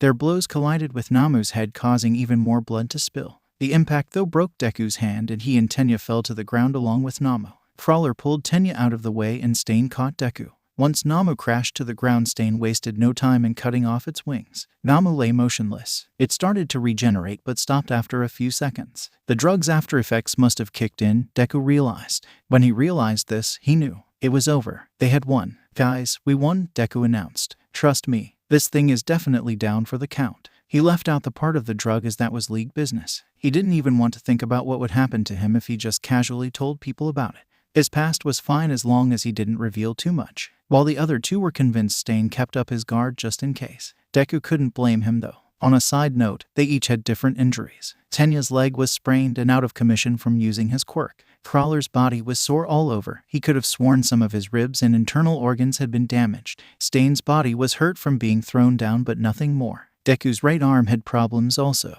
The impact from Tenya's special move had broken his hand and burst several blood vessels in his arm, causing him to feel immense pain. Fortunately, he still had some regeneration drug left over. The only reason they hadn't gotten smashed during the battle was because of the container they were kept in. Taking out the medicine, Deku injected himself first. He felt a sharp pain in his arm as it fully regenerated. After he was healed, he moved to do the same to the others. After a few minutes, they all appeared as though they hadn't been hurt in the first place. Hey so what are we gonna do about that? Crawler asked while pointing at Namu. We should leave for the law enforcers, Stain stated. If not, I will finish it off. I don't think that will be necessary, Tenya interjected, who had his phone out. I can notify the heroes. It seems their battle is over now. Someone has been broadcasting it live. Whether it's the news or some crazy fan, I don't know. If that's the case, then the three of us should probably leave. We aren't heroes and Stain is a notorious serial killer, so things might get worse if we stick around. Crawler informed. By the way, Tenya, how are you going to explain your absence to your superiors? I mean, the fact that you're here all dressed must mean that you're on an internship with someone. There's no way your absence at UA would go unnoticed. Tenya said nothing. Ada, what are you going to do? Deku asked. What are you going to tell them? Tenya waited about a minute or so, speaking again. He decided to be honest with them. I'm going to tell them the truth about what happened, he stated. All of it. Won't you get in trouble for that? Deku asked. Oh, I will, a lot actually, he sighed. But there's something I need to say to Stain first. The hero killer shifted slightly in response. Tenya turned to face him. You attacked my brother and I despise you for it. Regardless of what happened here, that hasn't changed. However, you were right about me. What I attempted was the furthest act from being a hero. Crawler and Deku, you both helped me realize that and I am grateful. However, it's because of those things that I need to tell the truth, Tenya explained. That's why, until I become a true hero, one worthy of the name Ingenium, I will accept the consequences of my actions. This will be my first step. No one said anything. Crawler was looking proud of Tenya. Deku was grinning beneath his mask. He's learning, willing to learn from his mistakes and try become a true hero, Stain thought. Maybe there's hope for this false society after all. I still intend to catch you one day, Tenya declared. I look forward to it, Stain replied. Stray from the path you are on, however, and I'll add you to my list. Okay guys, we just survived death. Let's not ruin it by threatening each other, Crawler intervened. Tenya then turned to Deku. Thanks especially for the advice you gave me. If it wasn't for that, I wouldn't have realized my flaws, he told him. There's no need to thank me. Remember, I'm still a villain who attacked you and your classmates, Deku retorted. Still though, thanks, Tenya said. And it was just Bakugo, so don't worry about it. If anything, his defeat at your hands had some good impacts. Deku was surprised. He doesn't underestimate his opponents now, and he's willing to respect those who actually challenge him. Even remembering their names, Tenya explained. He's still foul-mouthed and looks down on others, but he's improving. So basically, what you are saying is that he's slightly less of a dick than he was before, Deku translated. Tenya nodded. When he did, Deku couldn't help but laugh at how direct and honest he was about this. Tenya and Crawler joined in, but Stain remained silent. On top of a building, Tamura was pissed as hell. Not only had the Namus been defeated, but one had flown off, left the scene. It completely ignored his orders and went off the moment he arrived. He heard sounds of impact a few streets away but couldn't see who it was fighting. So, are you satisfied, Tamura Shigaraki? Kurogiri asked. You'll know tomorrow when we see the news if we are on the front page, he stated furiously. What about that Namu though? Don't you think its behavior was odd? Yes, actually. It looked as though it was searching for someone. Maybe there were a few flaws Viper didn't know about when it was conditioned. Kurogiri suggested as he opened up a warp to the hideout. Let's ask Sensei when we get back. Tamura grunted in annoyance and followed him. He wasn't the only one pissed off about what had happened. At the exact same time, a bee that had been observing the fight returned to its host, a girl who was a student and part-time villain at the same time. Atrocity is gonna be pissed about this, she said. I didn't expect a student or that vigilante to be here. Seriously, first he stops the distribution of Trigger and now this. It's like he's stalking me. Well anyway, I'd better get back. May as well get this report over and done with. And with that Q and RoxasItsuka headed off. Back with the others, Tenya said goodbye to the three and headed to where Manuel was. Boy, was he going to get it. Still, if he wanted to be a hero, being honest was the first step. Crawler had said he'd be checking in on his brother, so he would see him soon. Stain and Deku left to continue their internship. Despite what he felt about Stain, he had to admit he liked Deku. If he wasn't a villain, there may have been a chance they could be friends. Tenya, where were you? Manuel shouted while running towards him. Do you have any idea how worried I was? Tenya bowed his head in shame. I'm sorry, I betrayed your trust, he said. Manuel was taken off guard by this, though this was also because of the way Endeavor had been fighting. He was angrier and more brutal than normal. Tenya, what did you do? He asked despite already knowing the answer. He knew it was why Tenya had become an intern at his agency. This what happened, he started while still bowing his head. The next day, the aftermath of the attack on Hasu had been rather quiet. The situation was different for each person though. Koichi had stayed the night with Izuku and Stain in an abandoned apartment block, which surprisingly wasn't all that bad. He was getting ready to leave but still had something to do first. It was something he had to say with Deku. Hey Deku, I was just leaving but I wanted to give you something, he said while holding out a card. It was his phone number and address. Deku took the card and stared at it. He then looked at Koichi. I know you're a villain right now, but if you ever want to stop and be a hero, well, a vigilante really, then why not join my team? It would be great to have you there. You'd be the youngest though, he said. He was surprised when he had seen the boy's face. He couldn't have been much older than 15. Additionally, he had seen what type of person Deku was. He wasn't a villain, he was good.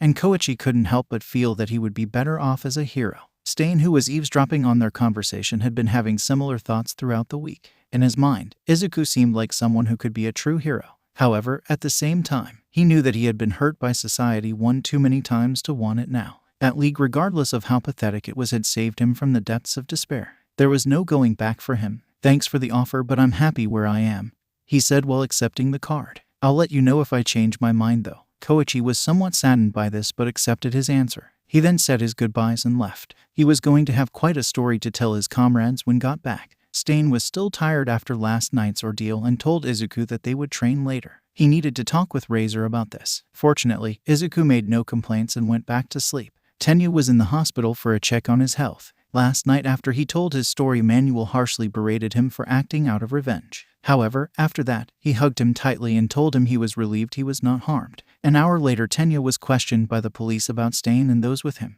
He told them everything he knew about their quirks and their battle with Namu. He felt like he was betraying them but knew he had to tell the truth. Following this, the police let him go. They released the story out to the public but excluded Tenya. Due to his information, he had been pardoned, however, would still be punished by Yue, who had been informed about the incident. The story was bigger than the Namus the heroes fought. Tenya was not looking forward to facing Aizawa but knew he had to face the consequences of his actions. Manuel would be here shortly also to pick him up to go out on patrol. However, he made it clear that he would be keeping a closer watch on Tenya this time. However, the information he had provided did catch the interest of Naomasa. Knowing that All Might was interested in Deku, he decided to take it to him. He had something he needed to talk about with him anyway, along with the list of quirkless people he requested to see. On a side note, Naomasa was curious as to why Namu was after Deku. He was a member of the League, wasn't he? If so, why was he suddenly a target? Had he betrayed them? Those were questions he needed to find the answers to. The last 2 days of his internship with Stain had gone by quickly. They trained constantly but did so while hiding. The police knew Stain was in Hasu, so they were on high alert. Their battle with Namu was all over the news. Neither of them was mad at Tenya though, since he was following through on his decision. The time had come for Izuku to finally return to the League. He and Stain arrived at the location where Kirigiri was supposed to pick him up in a few minutes. Before he did, Izuku and Stain had some things to say to each other. Facing Stain, Izuku bowed his head. Thank you for everything. I learned a lot from you this past week, and for that, I am truly grateful. It's no problem. I actually enjoyed training you, Stain admitted. It was refreshing from my usual line of work. Izuku laughed. Razor trained you well, Stain continued. Languages, different fighting styles, and pain endurance. While he was right, there were other things Razor had taught him. He did not want to discuss them. The two men said nothing for a moment. Awkward as they might have been at the start, they ended up enjoying their week together. Stain saw a lot of himself in the boy, and the latter felt the same.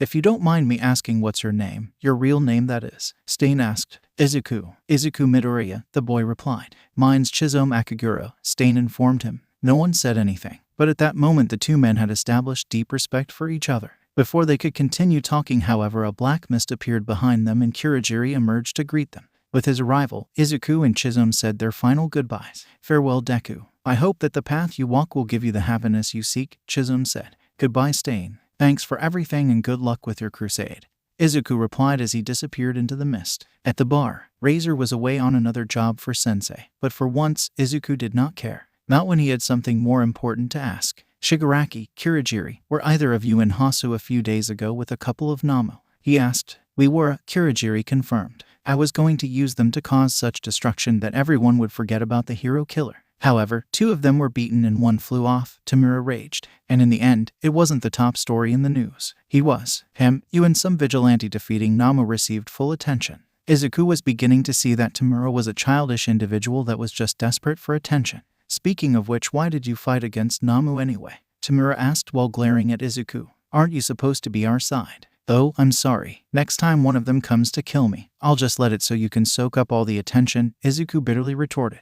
His response earned him shocked reactions from his co-workers. "What do you mean it was trying to kill you?" Kurogiri asked. "Even if it attacked you, how do you know you were its target?" "Well, it's like this," Izuku started. And so, he explained the entire event. How Namu attacked him. How it rarely changed target unless threatened by another individual. Throughout the explanation, Kurogiri and Tamura remained silent, never interrupting once. They remembered how the Namu just took off suddenly and started flying around like it was looking for something. Sensei had told them that Viper couldn't find the reason why it acted the way it did since it had been functioning properly before. If it was trying to kill Izuku, then it must have been under orders from someone else. Fortunately, they didn't need to narrow down a list of suspects. There was someone in the league who hated the quirkless, and this would have been the perfect chance to get rid of him. How Atrocity had done this, well, that was something to take up with Sensei. "Izuku, you've had an eventful week. Why don't you rest for the day?" Kurogiri suggested. "I'll let Sensei know." Izuku was overwhelmed with relief. He was exhausted, both physically and mentally, so he left the bar to get some sleep.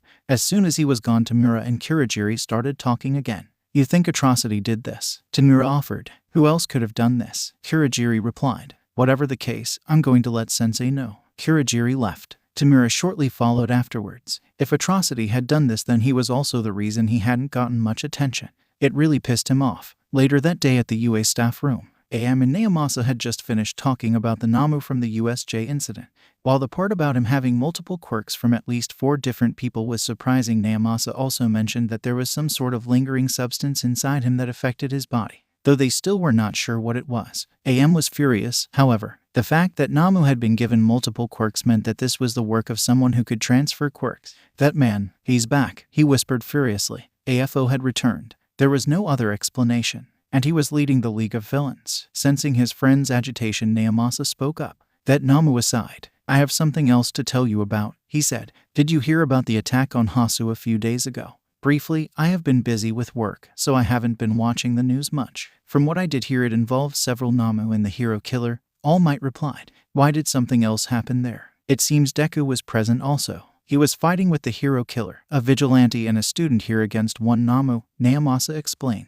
That definitely caught All Might's attention. He had been thinking a lot about how Deku and that boy may have been one and the same. But why was he fighting against Namu? They were both members of the League, weren't they? According to the testimony we received, it seems as though Namu was trying to kill Deku. As to why, I don't know. He could have betrayed them, or someone within it could be out to kill him, Naomasa explained while AM remained silent.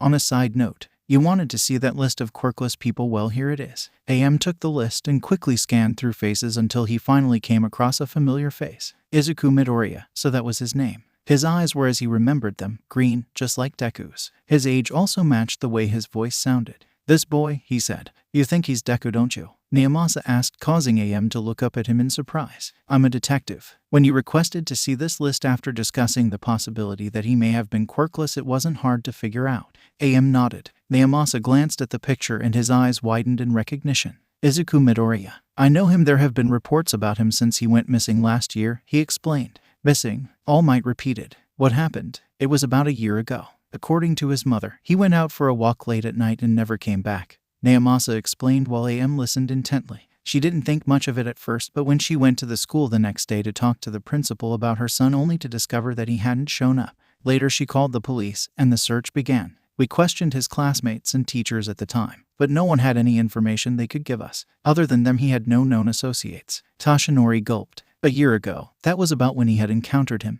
Hey, this may sound strange to ask, but when exactly did he disappear? He asked nervously. Actually, it was the day of the sludge villain incident, Naomasa replied. Toshinori's eyes widened in horror. If he disappeared on that day, then that means I did more than just destroy his dream, he thought, terrified. Why? Do you know something I don't? Naomasa inquired, noticing his expression. Toshinori hesitated before answering. He hoped Naomasa wouldn't react badly to what transpired between him and young Midoriya.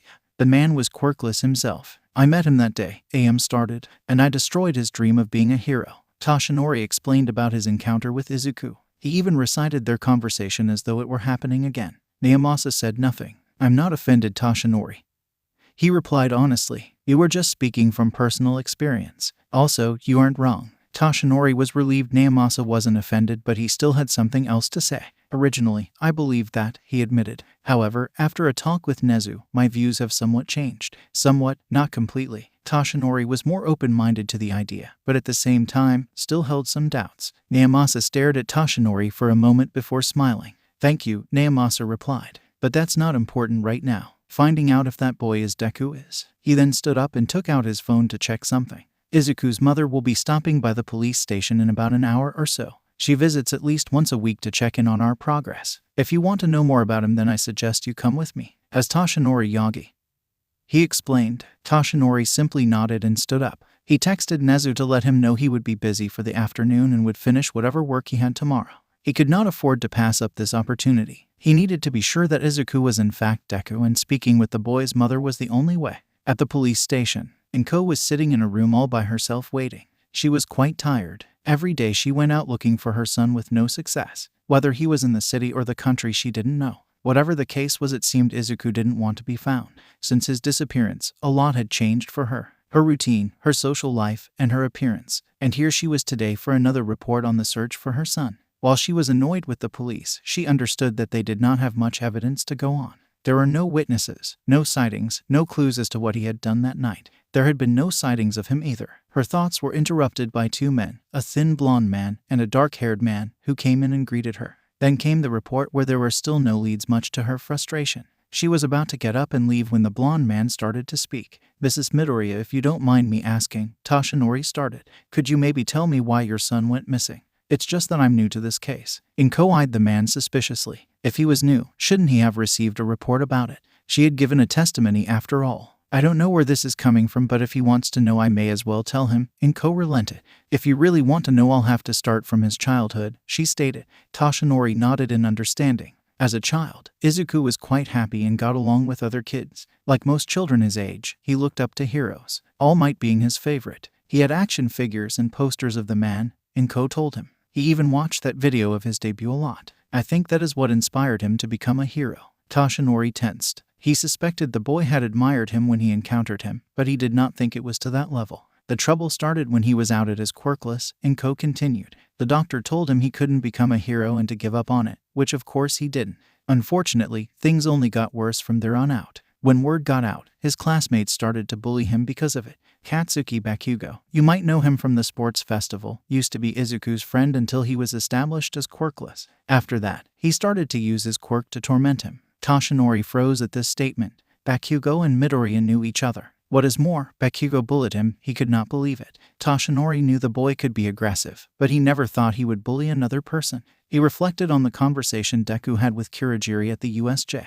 He had known exactly what Bakugo's quirk was when the other students mentioned the villains didn't know what their quirks were. Does that mean he was there that day to get revenge on Bakugo? Toshinori wondered. If what Mrs. Midoriya says is true, then it does seem likely. Every day he would come home with new bruises or burns, Inko continued. However, he always made some silly excuse like he fell over. I didn't say anything because I knew it would upset him and he'd deny it. However, I should have done something sooner. He was in pain and I did nothing. She was really getting emotional now. After much reflection, she realized she should have done something much sooner. It didn't matter how upset Izuku got because of her decision. Doing nothing was far worse. What about his father? Naomasa interjected. I read that he no longer lives with you. Inko's face became even sadder at the mention of her husband. Hisashi moved off to some other country shortly after it was revealed that Izuku was quirkless, she informed them. Apparently, he had been suffering ridicule at work for his son's status, something which he and I endlessly argued about. He said he couldn't stand it anymore and said he was leaving. I know he doesn't hate Izuku, but I don't think he could stand the fact that his son was quirkless. He still sends money overseas to support us, but that's it. Other than that, we've had no contact with him. Since Hisashi left, he hadn't been involved in Izuku's life at all. It was the reason why they normally told people he left after Izuku was born to work in another country. It was better than the real reason though.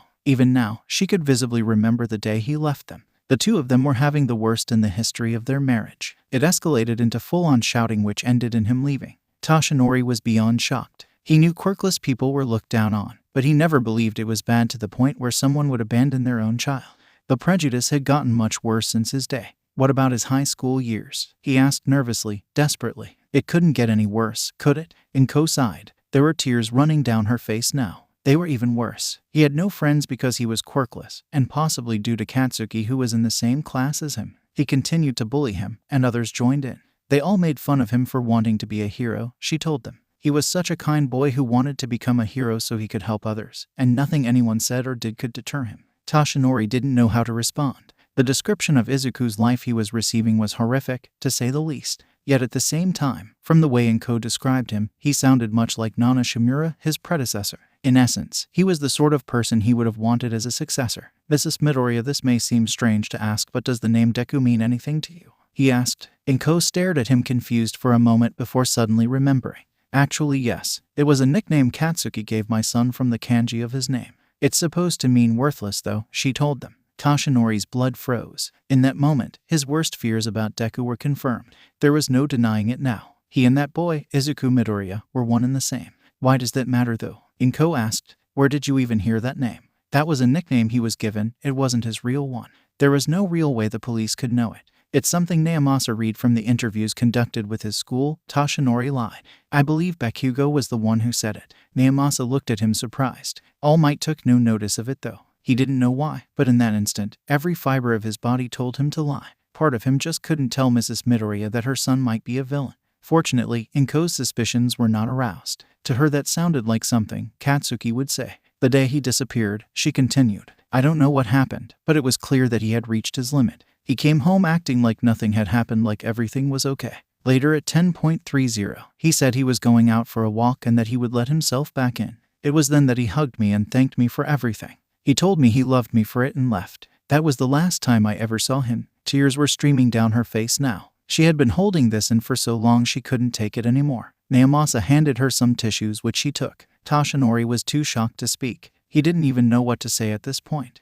All he could feel was a mixture of sadness, guilt, and shame. He was hanging off a cliff of hope, he thought, and I pushed him over the edge and into the abyss. He needed assurance, but I gave him despair. What kind of hero am I? Inko stood up ready to leave. She had wiped away her tears and stopped crying. She then bowed to the men in front of her. Thank you for listening, she told them. It's been a long time since I opened up to anyone about this. Thank you for telling us, Naomasa replied. Please, Inko begged them. Find my son. Bring him back to me. Naomasa nodded and said, We will, I promise. It was then that Inko left. And it was just the two men. Why did you lie to her? Naomasa asked. If we ever do catch Deku, she'll find out then. I know, but until that happens, until this is resolved, this has to stay between us, Toshinori stated. I caused this, so I need to be the one to fix it. So please, for the time being, just keep quiet about this. Naomasa looked at him in disbelief. He could tell Toshinori wanted to save this boy, but with the hole he had dug himself in, there may be no way to save him. The only things he had going for him were saving that student from being raped and stopping Anamo. However, he had still attacked UA, worked with known criminals, and committed an act of vigilantism. Basically, he was still a villain. I will let you try, but don't expect things to go your way, Naomasa told him. At the very least, inform Nezu. He can be trusted. Toshinori nodded. Regardless of what anyone said, he had caused this, so it was his duty to solve it. It wasn't just that he wanted to save Izuku, he needed to save him. Now more than ever. A week passed since the incident at Hasu, and the students of UA were settling back in while preparing for exams. However, things were not the same for three students. Achako Uraraka. Achako sighed as she walked along. The day had finished, and she was just about to go home, but first, she wanted to check in on Ada, who had been in detention since he returned. According to Mr. Aizawa, he had crossed a certain line during his internship and was currently receiving punishment for it. The entire class found this incredibly strange because Ada was the type to follow all rules, not break them. The worst part of all, he wasn't even allowed to tell them what he did, much to their annoyance. Ada aside, something else had been on her mind. It was the villain who had saved her during the USJ incident, Deku. She had seen the news. He had been in Hasu fighting against the Namu alongside the hero killer and some vigilante called the Holler. She had forgotten about him during the sports festival, but during her internship, he had slowly returned to her thoughts and distracted her. Her behavior did not go unnoticed. Gunhead, the hero she interned with, asked if she was worried about a friend of hers. She denied it, of course, but then he asked an even more awkward question. Is it a boy you like? Why did he have to go and ask something like that? She thought, frustrated. She denied it, of course. However, she only did so after a few seconds and rather frantically while blushing. She didn't like Deku, not that way. They only met once, for crying out loud. However, she couldn't stop thinking about him. Last night she actually dreamt about him. Her friends were gone. She was all alone, surrounded by villains who were going to kill her. She was terrified. One of the villains moved to kick her, and that's when he showed up. Deku entered by delivering a flying side kick to his face. He then proceeded to beat up every other villain there until they were all down for the count. He then moved towards her and picked her up and started to carry her in a princess-like fashion. She didn't know how to respond. He looked at her and said, "Are you all right?" She blushed heavily and struggled to answer. That's when she woke up, still blushing. Do I like him? She wondered. Honestly, she didn't know how she felt about Deku, but she knew she didn't hate him. He was a villain, sure, but part of her could see good in him, or at least she wanted to. While walking, she suddenly remembered where she was going and snapped back to reality. Come on, focus, she told herself. You're here to check on your friend, Tenya Ida. Tenya was currently cleaning Power Loader's workshop, where a lot of the support cows built their invention. The entire room was soundproof so students could build new things without disrupting anyone. Naturally, there were a lot of work tools lying around, so he had a lot of cleaning to do. Tenya didn't mind. After what he did during his internship, he deserved it. While the remainder of it had gone smoothly, his return to school the next day had not been pleasant. Nezu and Aizawa berated him for his foolish actions and sentenced him to cleaning duty as detention. Aizawa was furious with him and informed him that he would be doing this for a month. Though Tenya considered this rather merciful since he wasn't being expelled or suspended. And so here he was cleaning the workshop on his first evening. Afterwards, he was off to clean the toilets. I wonder what they're all doing right now, he thought. He was of course referring to Deku and Stain. Koichi, he knew, was back with his own team. They had met during a visit to his brother, who was asleep at the time. Tenya figured out who he was but said nothing. While he was committed to being a better and more honest hero, he did not see the problem with certain people trying to help others, even if they were vigilantes. That was one thing he had learned during his encounter with them. And hey, who was he to judge? After the stunt he had pulled Koichi aside, Tenya had often wondered about Stain and Deku, as there had been no news of them. Stain appeared to be laying low for the moment, as there had been no reports of hero deaths. Deku had also made no appearances recently, though he hadn't made many before. Despite his villain status, Tenya was hoping he wouldn't get caught. He had helped him get back on the right track to being a true hero after all. Hey Ida, just thought I'd check in and see how you're doing, Ochako said. Thanks, you're Raka really, he replied. There's not much to see though. The brunette giggled. Aw, don't be like that. I was just concerned, Ochako said. Still though, I can't believe you have detention. Just what did you do during your internship? Tenya shot her a look. You know I'm forbidden from speaking about that, so please don't ask me, he told her. Besides, I'd rather not get into any more trouble. This caused Ochako to pout a bit. She should have known that Ada wouldn't just tell her. While she had come to check on him, she was also curious about something, and she wasn't about to give up now. Was it something to do with the hero killer? She asked. Tenya froze. It had been the most logical answer. She knew about his brother. She knew it had happened in Hasu, so she must have figured out why he interned there. Tenya mentally cursed himself. Don't say another word. No point digging yourself in further when you've already gotten in far enough, he ordered himself. Look Ida, I understand if you don't want to talk about it, but Ochako started. Could you at least tell me if you saw Deku? He's the villain who defeated Bakugo. Tenya gave no response, fearing that he would give away information. Still though, now he was curious. What did Uraraka want with Deku? If you wish to tell her, Mr. Ida, then by all means do, came a voice from behind them. The pair turned to see the principal standing behind them. Sir, what are you? Tenya started before Nezu interrupted him. I just happened to be walking by when I noticed the door was open, Nezu told them. I couldn't help but overhear Ms. Uraraka pry about your punishment. The latter started to fidget nervously. As to why I am letting you inform her. Well, it's because you both share something in common, or rather someone, he continued. You both share an experience with that someone which you haven't shared with others. So just this once I will allow it. However, Uraraka, you must not tell others of Ida's ordeal. If you did, then he would be in trouble with the police. The brunette nodded. Nezu took that as his cue to leave and exited, unaware that Bakugo was hiding near the door listening in. So can you tell me what happened now? Ochako asked impatiently. All right, Tenya replied. This is what happened when I was interning in Hasu. And so, he explained the entire ordeal to her. How he hunted Stain, how he nearly got killed, how Deku and Crawler helped him, how they fought against the Namu and what happened afterwards. Ochako never once interrupted him when he spoke. She did have mixed feelings about it though. She was glad Ida was safe but at the same time furious at what he had done. When it came to Deku, it only made her more curious about him. She was convinced he was not a bad person but was confused as to why he was a villain at all. Okay, now it's your turn. Why are you so hung up on Deku? Tenya asked her. He knew something must have happened between them if she was interested in him. Uraraka stared at the ground before speaking again. I met him during the USJ incident, she said. She explained everything from how she met Deku and how he saved her. Tenya was blown back by what he just learned. What happened to Uraraka aside, he was stunned at what Deku had done. Back when he first met him, he didn't think he was a bad person, but now he was certain. This doesn't make any sense, Tenya said. He isn't evil but he's a villain. I know, right? Ochako piped up. All Might told me that villains vary in personality, but with him. What is it? Tenya asked curiously. Up until now I just thought villains were bad people who enjoyed hurting others and creating chaos. But now I'm starting to think that there's more to it than that. The same with heroes, she replied. Tenya didn't even know how to respond to that. He never really thought about it before. He had just accepted what he had been taught growing up. She has a point, he thought.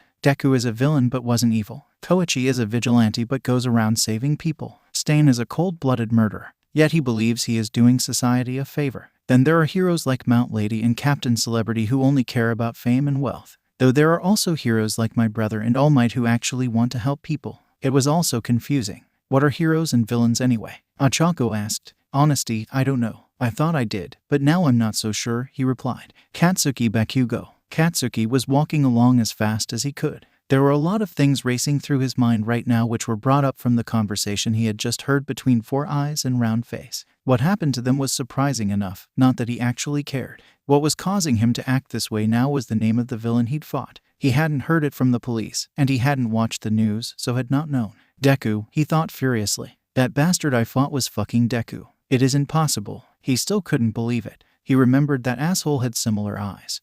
But he didn't think much of it then. Could they be the same? He wondered. He still found it impossible to believe. Deku was quirkless. Deku was weak and useless. Deku never fought back. Also, there was no way in hell he could ever beat him. But still, some of it made sense with him disappearing and having that name. What the fuck does he think he's doing? He snarled. That hero-loving nerd decided to become a villain. Does he even realize the state he's putting Ko in? Despite his hatred toward the boy, that didn't actually extend to his mother. On occasion, she had acted more like one to him than his own.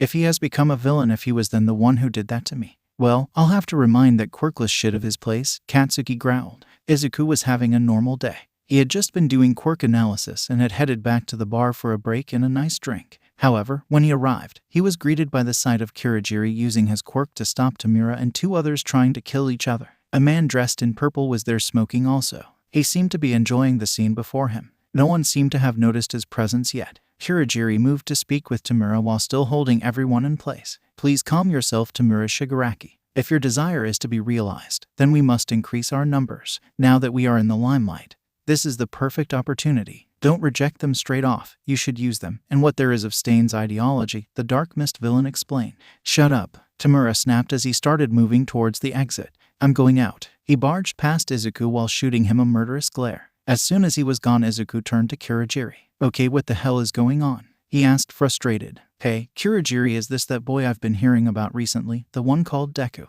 The guy in purple asked. Izuku didn't know how this man knew about him. Either he was a member of the League or some shady information broker. The other two had different reactions. Deku, repeated the man in black, as in the one who fought alongside Stain and Hasu. Oh, what's Mr. Stainy like? What's his blood type? Was he bleeding while fighting? Wait, what's your blood like? Can I taste it? The girl asked with a crazed expression while also holding out a knife. Izuku took a fighting stance in case she attacked him. He only just met her and could already tell she was a psychopath. You can relax, Deku. They won't harm you, Kirigiri informed him. They are actually here as potential recruits. And so Kirigiri explained the entire situation and who they were. The guy in purple was called Jurin, a broker in the underworld who associated with League. The man in black was called Dabai and the blonde was called Himiko Toga. Both were here because they heard that Stain was affiliated with the League and was inspired by his ideology when they saw a video uploaded about him in which it detailed his past and ideals. Izuku briefly wondered how a video like that got out since Stain wasn't the type for publicity. However, he was more concerned with why they were here. Stain wasn't exactly affiliated with them, mainly just him and Razor. The media must have come to that conclusion based on the attack in Hasu where Stain and the Nama were present at the same time.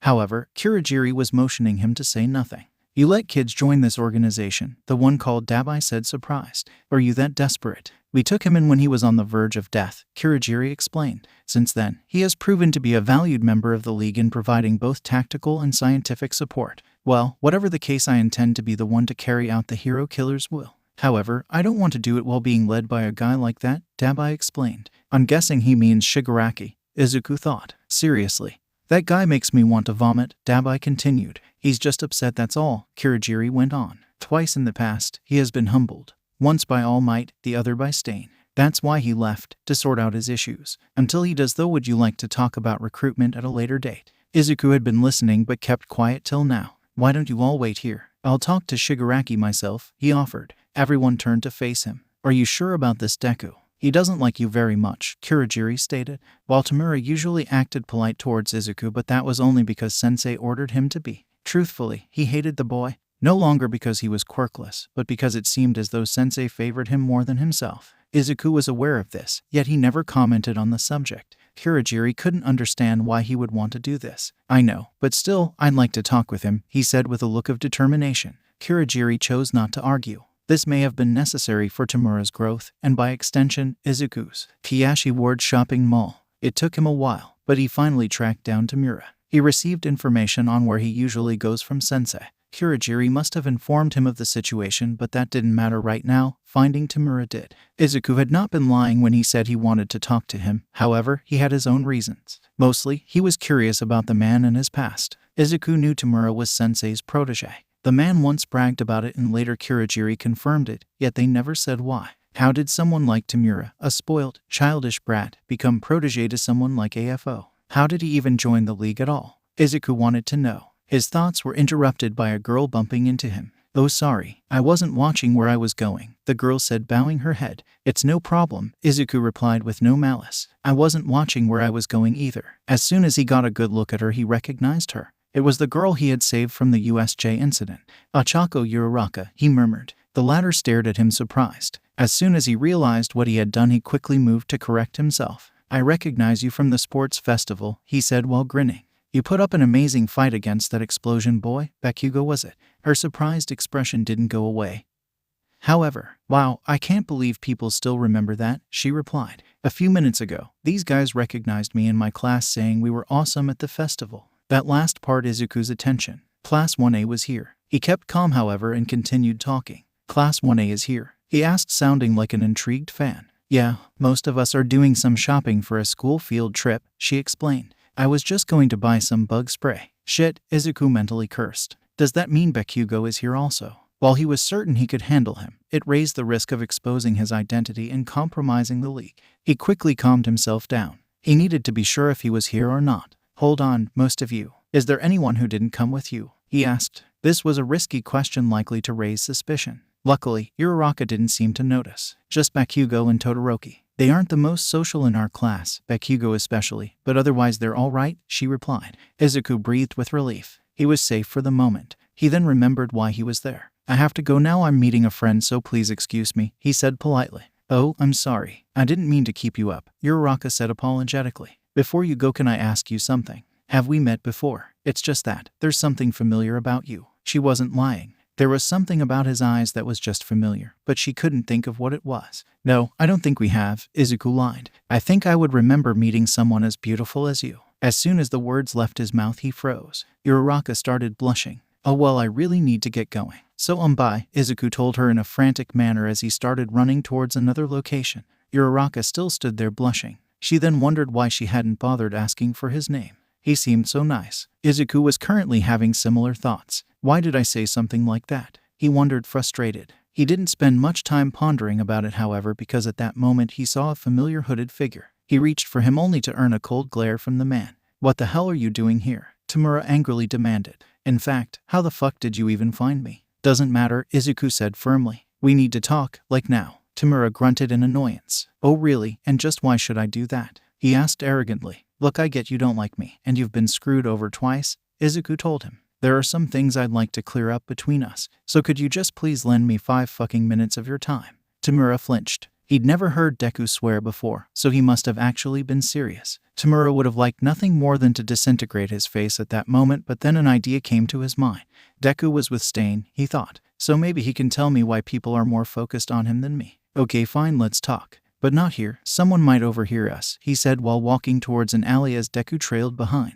When they were alone, Tamura started talking again. Alright, you little brat, he snarled. Me and Stain, what's the difference? The question caught Izuku off guard. What's gotten into him? He thought. He genuinely couldn't understand Tamura's actions. The difference between him and Stain. Why did he want to know? Why do you want to know? I thought you hated him, he responded. Tamura glared at Izuku. Of course, I hate him. I despise everything about him, he growled. However, he seems to have outshined me in that everyone is now more focused on him and have forgotten about the attack on the USJ and the Namu I released in Hasu. Why is that, I wonder? In the end, all he really does is destroy the things that he hates like me. Yet he's got sympathizers and people willing to support and look up to him, and they couldn't even give a shit about his ideals. I can't understand it, and it really pisses me off. Izuku was beginning to see a different side of Tamura. He was willing to change so he could improve. In essence, he was growing. So Midoriya, what do you think the difference between us is? Tamura asked again. Okay, I'll tell you, but I want something in return, Izuku replied, causing Tamura to growl. I want you to tell me about how you joined the league, about how you became Sensei's protege.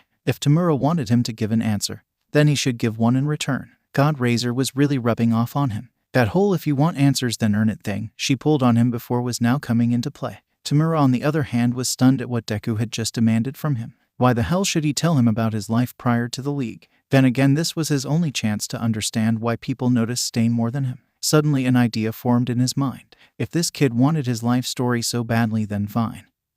But with a couple of conditions. Okay, I'll tell you. But only if I find your answer to my question good enough, Tamura declared. Fine then, Izuku accepted. I will. He spent a minute thinking about his answer before speaking again. Well, I don't get it all. I don't understand your goals and ideals, Izuku said carefully. Stain is a different matter. He doesn't just destroy things that annoy him. He has genuine reasons for doing what he does, unlike you. During my week with him, I learned that he and I had a lot in common, one of which was the defining factor in what we became, All Might, who inspired us both. Also, despite what he encounters, Stain never wavers in his beliefs, unlike you. That is the difference between you two. That's my answer. Izuku hadn't noticed it before, but Tamura was actually smiling now, and it looked very disturbing. That feels like a weight off my chest, he exhaled. I see it now. Why I hate him so much and why you irritated me. Everything makes sense. It's All Might, he's the problem. It was in front of me the whole time and yet I couldn't see it. He's the reason these morons are smiling like they haven't got a single care in the world. They feel so safe because their so-called symbol of peace is smiling like there's no one in the world, he couldn't say. He then faced Deku. Thanks, I'm glad we had this chat. I feel better, Deku, since I don't have to change my ways at all. Because now I know what I must do, he told the boy. You know, it's ironic, hero killer. In many ways, I'm your opposite, but you let me live. And now your convictions and ideals will become a stepping stone for me.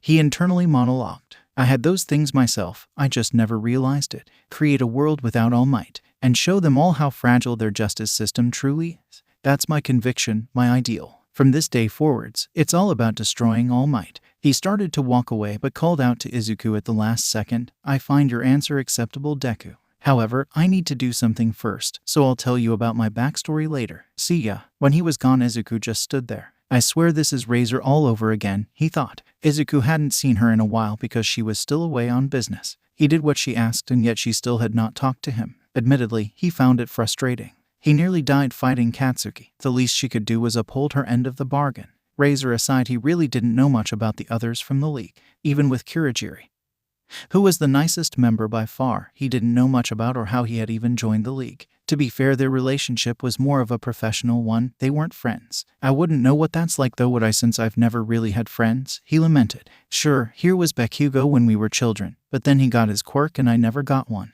And that's when my life went to hell. Since then, I haven't had friends. It was sad, but it was the truth. His mother had made it all bearable though. She loved him unconditionally and tried to be there for him through all his struggles. In all honesty, she was the one thing about his former life that he missed. The only thing. Whenever he saw her out on the streets looking for him, he always resisted the urge to run over and go back to her. He missed her so much, and he hated hurting her like this. His thoughts were interrupted by someone groaning. Izuku turned to see 3 students kicking another student to the ground. They were ganging up on him using their quirks. The ringleader summoned fire to his hand. He was going to burn the other student. Izuku started walking away since it wasn't his problem. There was also no need to attract attention in this place. That's right, you quirkless reject, just stay down and it won't hurt as badly, the leader threatened. Izuku stopped dead. The other boys were snickering and jeering. God, he's so pathetic. So useless he can't even defend himself, though I guess that's to be expected from a quirkless person. Izuku didn't say anything, but in that instant, a variety of thoughts were flowing through his mind. Memories of the abuse he had endured for being quirkless flowed through him like a river. He remembered how helpless and weak he had been, the injustice of it all, and the scars he bore. When he remembered all this, he pulled up his hood and his scarf to cover his face. He then turned to the bullies and charged at them. They never saw him coming. He went for the leader first. He delivered a powerful punch straight to the jaw that sent him crashing to the ground.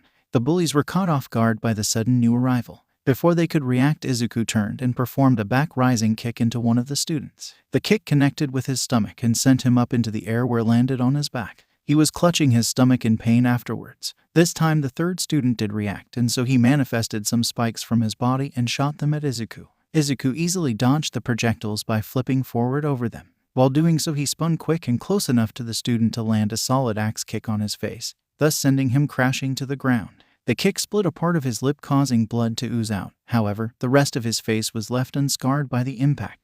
Wow, I'm a lot stronger than I thought. That's Stain and Razor's training for you, he thought. Ruthless but effective. Hey, you. What the hell do you think you're doing? Yelled the leader, who had gotten back up. Stopping you guys from beating up this kid, Izuku stated honestly. What did he ever do to you to deserve this? That quirkless runt wants to become a hero, which is complete bullshit, the leader barked furiously. Someone like him has no right to be a hero. That's something only people like me deserve. He even wanted to go to UA, which is dumb. There's no way a prestigious school like that would ever let in a weak, pathetic loser like him. It would be a disgrace to their reputation. Izuku was pissed as hell. This guy was a lot like Bakugo. Arrogant, cruel, abusive, prejudiced, a complete and utter bully. In short, he was the sort of person who Izuku hated, the sort who had driven him to become a villain. He can't be a hero because he's quirkless, you say? Well, that's funny because I happen to be quirkless, and look at what I just did, he said, catching the boy's attention.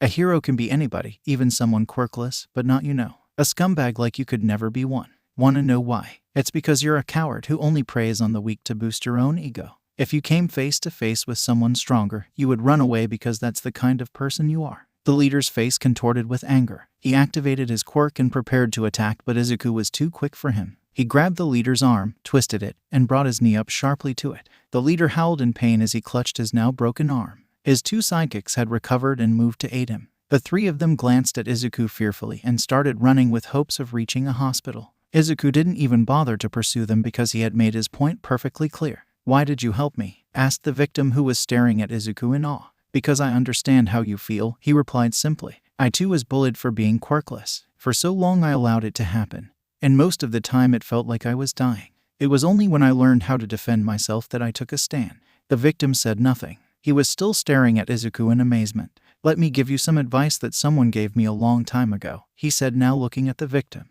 Go to someone for help, or at least try to defend yourself. Otherwise, they will always torment you as they tormented me. The victim just stood there completely stunned. Having achieved his objective, Izuku departed towards the hideout.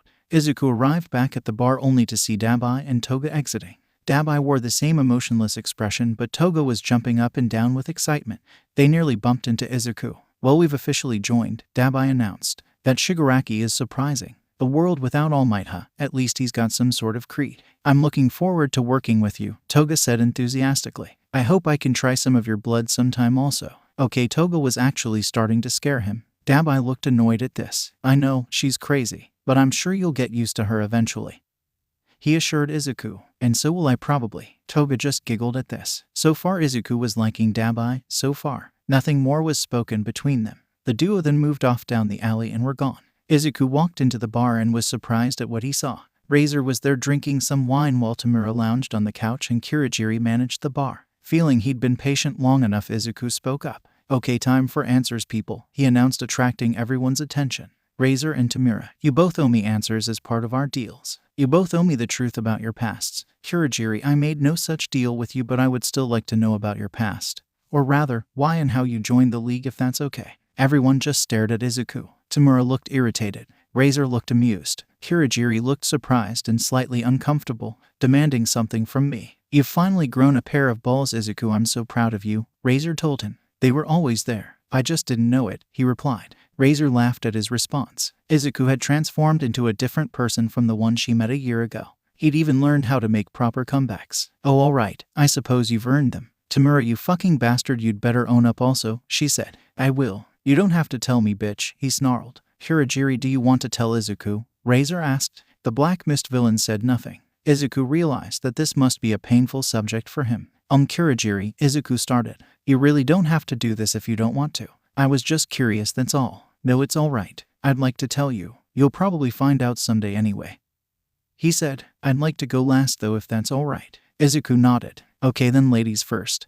Izuku said while looking at Razor. There's a lady in the room, Tamura joked. Really, where? Razor glared at Tamura. You know, Izuku, you're right, it should be ladies first, she said. So go on, Tamura, you're up first it seems. This time it was Tamura who glared. Izuku and Kurogiri were both wondering if they would be able to get through this without insulting each other. Razor, please go first. Izuku politely requested. Still glaring at Tamura, Razor relented and turned to Izuku. It was then that she started telling him about her past. Flashback. Her name was Razor, at least that's what she had been told. She didn't have a real name since she did not have parents. She was abandoned by them, or so she had been told. Either way, it didn't matter. Not where she was. It was a place which would have been known as hell at the start, but over time it became her home. Razor was the name given to her when she was 4, when she manifested her quirk. That was how it worked for all the children adopted by the organization. It was called Butler, where they even came up with such a stupid name she did not know or care. However, it was kind of appropriate. Hired servants doing their employer's bidding. That's what they were. Butler was a mercenary organization that took on any job, be it assassination, protection of someone or something, acquiring information, you name it. Whatever it was, they would always take it on. They took jobs from anyone, hero, villain, or some other individual. It didn't really matter as long as they were paid. Most who were recruited were orphans, those who'd been abandoned and forsaken, or those who were runaways. She happened to fit into the abandoned category. Each child was usually given a name based off of their quirk. When taken in, they were cared for, educated, and trained. They were also taught to mainly rely on themselves, something she excelled most in. That wasn't to say you couldn't be friends with anyone because it was allowed, though she preferred to be on her own most of the time. Even she had managed to make 2 friends whom she genuinely liked and respected. They didn't keep in contact most of the time though. An odd thing about Butler was that it allowed people to willingly leave it and live a normal life. It was even allowed that you be able to live a normal life while still working for the organization, something which she found stupid since it was quite dangerous. Razor had never understood why it was allowed, but she never questioned it either. One friend of hers lived the first life while the other lived the second. She had always lived the usual though. It had been the only she had ever known. Also, she didn't really fit in with society because of her personality. She took on all sorts of jobs which were mainly centered around combat, something she really enjoyed. Along her missions, she encountered many individuals, including Stain and All Might, whom she came to befriend or despise. At one point she had a lover. Well, really it was only for a few days, then she broke it off by disappearing. It was best for both of them. She had spilled blood, saved lives, tortured and defended all because she was ordered to. The only thing she had not done was take the life of a child. She acknowledged she was a bitch, but not that big of one. That was one line even she would never cross. It was one of her few morals. There was no time limit for how long she worked for her clients. Whenever they declared the mission was completed, she would return to Butler. Other times being when the employer was arrested or killed. That was her story. This was her life. It was all she had. Flashback end. No one said anything. Izuku, however, was especially surprised. Razor's a mercenary, he thought. Thinking back to the day before he fought Bakugo, he remembered what she had said to Sensei. Your organization, your plans, not mine. Do I need to remind you of my place here? It made sense now. Razor wasn't actually part of the league. She was just a hired gun. That meant she wouldn't always be here, something which upset him. Despite her personality, he genuinely liked her. Razor had completely changed him. When he was a weak, scared kid, she helped him and made him stronger. When the time for her to leave would come, he was going to miss her. Seriously, someone actually did it with this thing, Tamura said, shocked. What was he, blind or mentally unstable? He was none of those things. So shut the fuck up, or so help me I will slice up every single one of your precious hands, Razor threatened. And we both know how devastating it would be if you lost your dear father. Tamura glared murderously at her, which she returned. Kurogiri intervened and calmed them both down, however. Razor didn't know why, but she felt happy that she had told Izuku her story, though she hadn't told him everything. She didn't tell him about that man she was in a relationship with. Because seriously, if he knew she had dated his idol, he would go all hero otaku on her. The reaction from the other two wouldn't have been great either. Besides, what happened between her and Tashinori, or more specifically All Might, stays between them. Okay, now that you're both done threatening each other, Tamura, it's your turn, Izuku informed him. Tamura stopped glaring at Razor and turned to face Izuku. He then began talking about his past. Flashback. Long before he was Tamura Shigaraki, before he was Sensei's protege, he was someone else. He was Tenko Shimura, or at least that's what he'd been told. In truth, he didn't remember much about his life before the League. He had flashes, none of which were pleasant, but that was it. He remembered walking through the streets alone, injured, bleeding, broken. He walked by people who took a brief notice of him before turning away and moving on.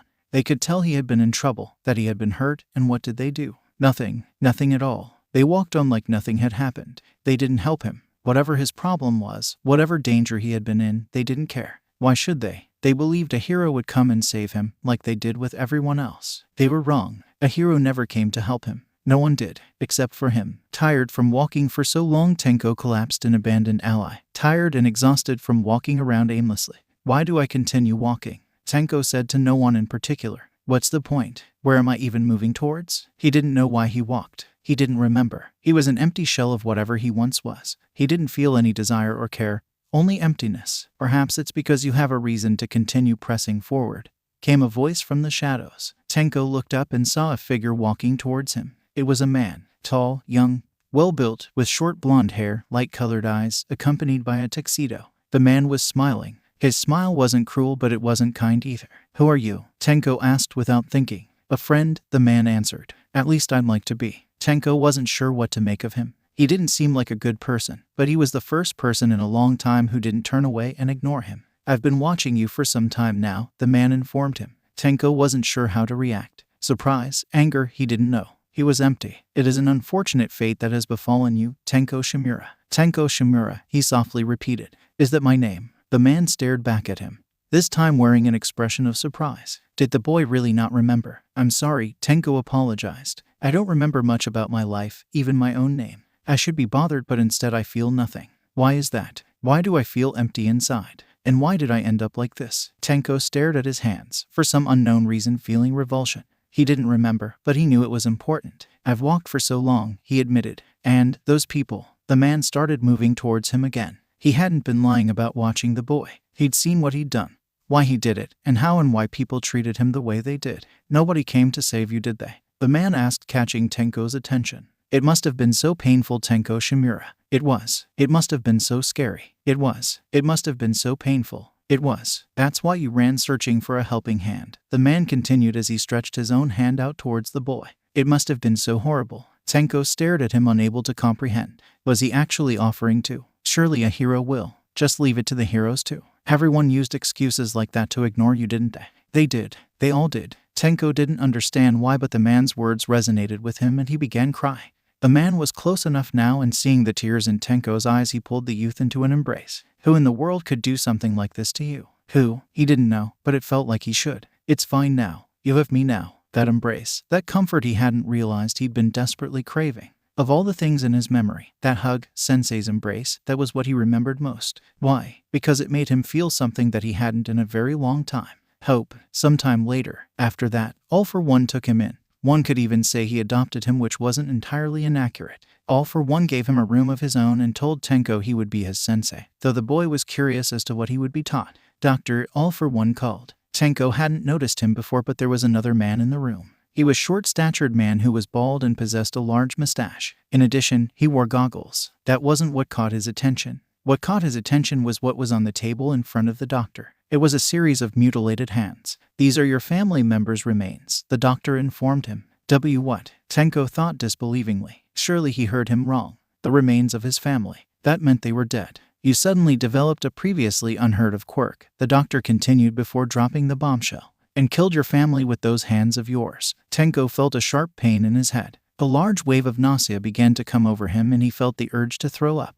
He had a flash of a dog, then some ashy remains. The more he thought about it, the more his head hurt and he started pulling on his face. Vomit started coming up in his throat. Do you remember? There was a flash of decayed bodies. A flash of a girl with black hair and pigtails. And a flash of a man with a horrified expression that sent chills down his spine. In the end, he couldn't hold it in anymore and vomited. What remained in his mind were fragments of his past. An unexplained surge of anger that overwhelmed his urge to vomit. He didn't really understand it. He wasn't even sure he wanted to understand it.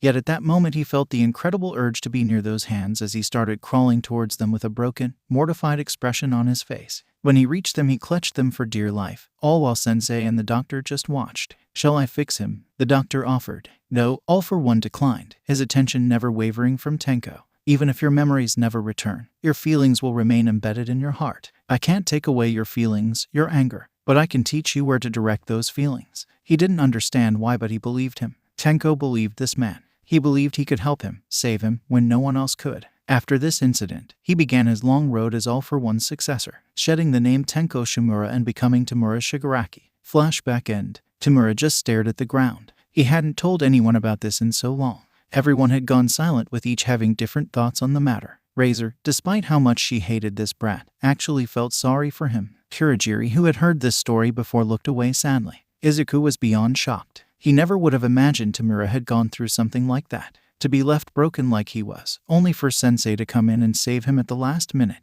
It was more than that though. The fact that those people, those civilians, just left him to fend for himself while assuming a hero would come and save him made Izuku realize for the first time how fragile society truly was. They had to be if they depended on heroes to that degree. Still, he sympathized with Tamura in more ways than one. People think quirks are so great, but they aren't. That's why I hated you starting off. I wish I was still quirkless. It would have been better than what I have, Tamura exclaimed. I'm surprised Sensei didn't even offer you one. Oh, he did. However, I said no. Wanting a quirk was actually me wanting to be accepted by society, which will never happen, Izuku replied. Still, though, he was surprised as to why Tamura had hated him. He'd never heard of someone wishing to be quirkless before. It appeared as though Tamura believed the world of quirks was a very dangerous place. Sensei doesn't favor me, you know, Izuku stated. He likes the work I do, but that's it. Other than that, there's nothing else, so you don't need to feel threatened by my presence. Tamura glanced at him with an unreadable expression. He then sighed. Whatever, he said. Anyway, it's Kurogiri's turn.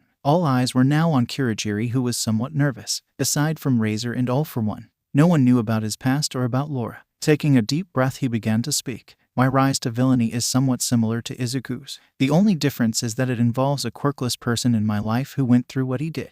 Her name was Laura, my younger sister. Flashback. Kuroshisa used to be his name. He lived with his sister Laura, who was 4 years younger than him. Their parents passed away when he was 15, leaving him to raise his sister all on his own. It wasn't entirely difficult. The money their parents left them enabled them to both go to school. His part-time job paid remarkably well also, so they could afford to pay rent. Back then his body wasn't completely covered by black mist. That was something that was optional for him. He could turn his body into dark mist at will. It was because of this that his sister gave him the nickname Kurogiri, which was the kanji for black mist. Like his sister, he had red hair and green eyes. His was also tall and muscular. Laura was such a sweet girl. She was always good to others and always looked out for the well-being of others rather than her own. She had this dream of being a singer too. She didn't even care that she was quirkless. Kuro loved her deeply. When he was with her, he felt like his life had a purpose, a reason to live. Things were happy between them, or so he thought. When Laura was in high school, she changed. He didn't notice it at first, but after a while he could tell something was wrong.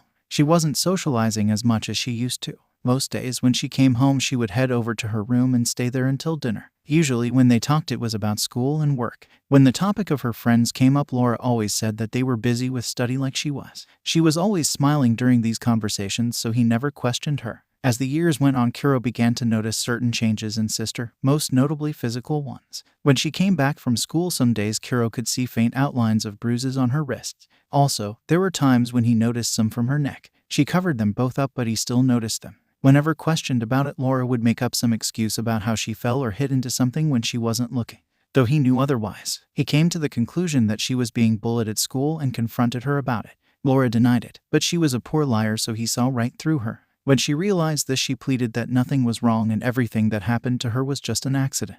Not wanting to upset her, he did nothing. It was the biggest mistake of his life, one that would forever haunt him. There came a day when she returned home more exhausted than usual. Her eyes, they had the look of a dead person. That did it. Hiro couldn't take this anymore, so he was going to go to her school tomorrow and speak with the principal and teachers about this. Laura suddenly announced she was going out for a walk despite that it was late. She told him she had her keys, so she would let herself back in. He could go to bed. She then said something that he would never forget even if he tried. She hugged him tightly and said, "Thanks for everything, Kuro. Thanks for being my big brother. Thanks for always being there for me. I really love you for it." He was slightly taken back by this. However, he returned the hug and told her he loved her also. It was then she went for a walk. That was the last moment they shared with each other. The following day, when he noticed she wasn't at home, he figured she must be at school. Of course, when he arrived at the school, he discovered that she hadn't been there all morning. It was then he remembered what she said to him last night, the way she said it, and state she had been in. Fearing the worst, he called the police, only to discover they were about to call him. Approximately an hour before he called, Laura's body had been found in a local river. She had drowned. The moment Kuro heard that, he froze. He couldn't breathe.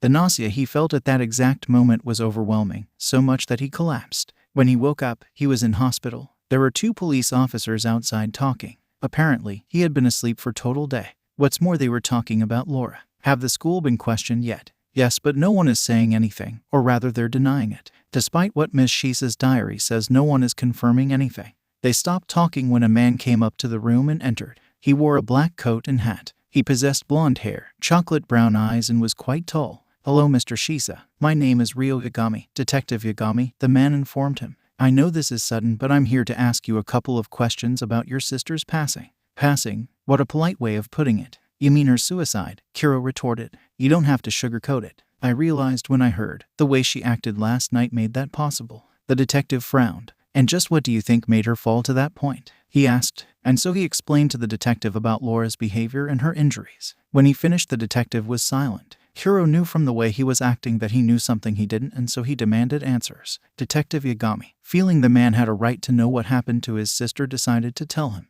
Laura had been bullied at school. The primary reason: she was quirkless. It wasn't a major issue at first, but after a while it got worse. From what the police got from her diary, she was mainly tormented by a girl called Nenriki. In her own words, the girl used her telekinesis to trip her up, steal from her, shove her around, and abuse her in a variety of other ways. She also called her a variety of names such as quirkless bitch, and some far worse ones. It wasn't long before others joined in and things got worse. Her friends stopped talking to her as well. Apparently Nen had threatened them to stay away from her or else their parents would lose their jobs. Nen always made fun of Laura's dreams, saying she would never be anything more than what she already was. The girl even bragged about how she was going to be a hero admired by everyone, more famous and rich than any other. To put it simply, she was a self-absorbed bitch. The only reason she hadn't been arrested was because her father defended her, and no one was willing to speak against her. The detective didn't tell him everything, but he told him enough. There were certain details that he left out for specific reason.